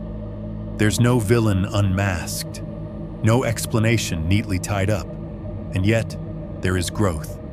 There is survival. There is a life that continues, wiser, more deliberate, more attentive. What also stands out is how familiar the setting feels. A late shift, a convenience store, an empty road. These are places many of us pass through without a second thought. The story reminds us that safety isn't a fixed location. It's a combination of context, awareness, and choice. Cameras can fail, lights can go out, technology can disappear at the worst possible moment. In those gaps, what remains is judgment. Perhaps the most unsettling truth is this: nothing supernatural had to happen for the night to be terrifying. Everything operated within the rules of the real world, and that's precisely why it resonates. It asks us to consider how much of our daily safety is built on assumptions, and how quickly those assumptions can dissolve. Still, there's a quiet optimism here. The narrator didn't let fear turn into obsession. They didn't allow one night to define their entire existence. They adapted, learned, and moved forward, even while carrying the memory. That balance between caution and living is something many of us struggle to find. In the end, the story isn't about the man in the other car. It's about awareness. It's about routine. It's about how small decisions, made calmly under pressure, can be the difference between a story being told and one that never is. And maybe that's the takeaway worth holding on to.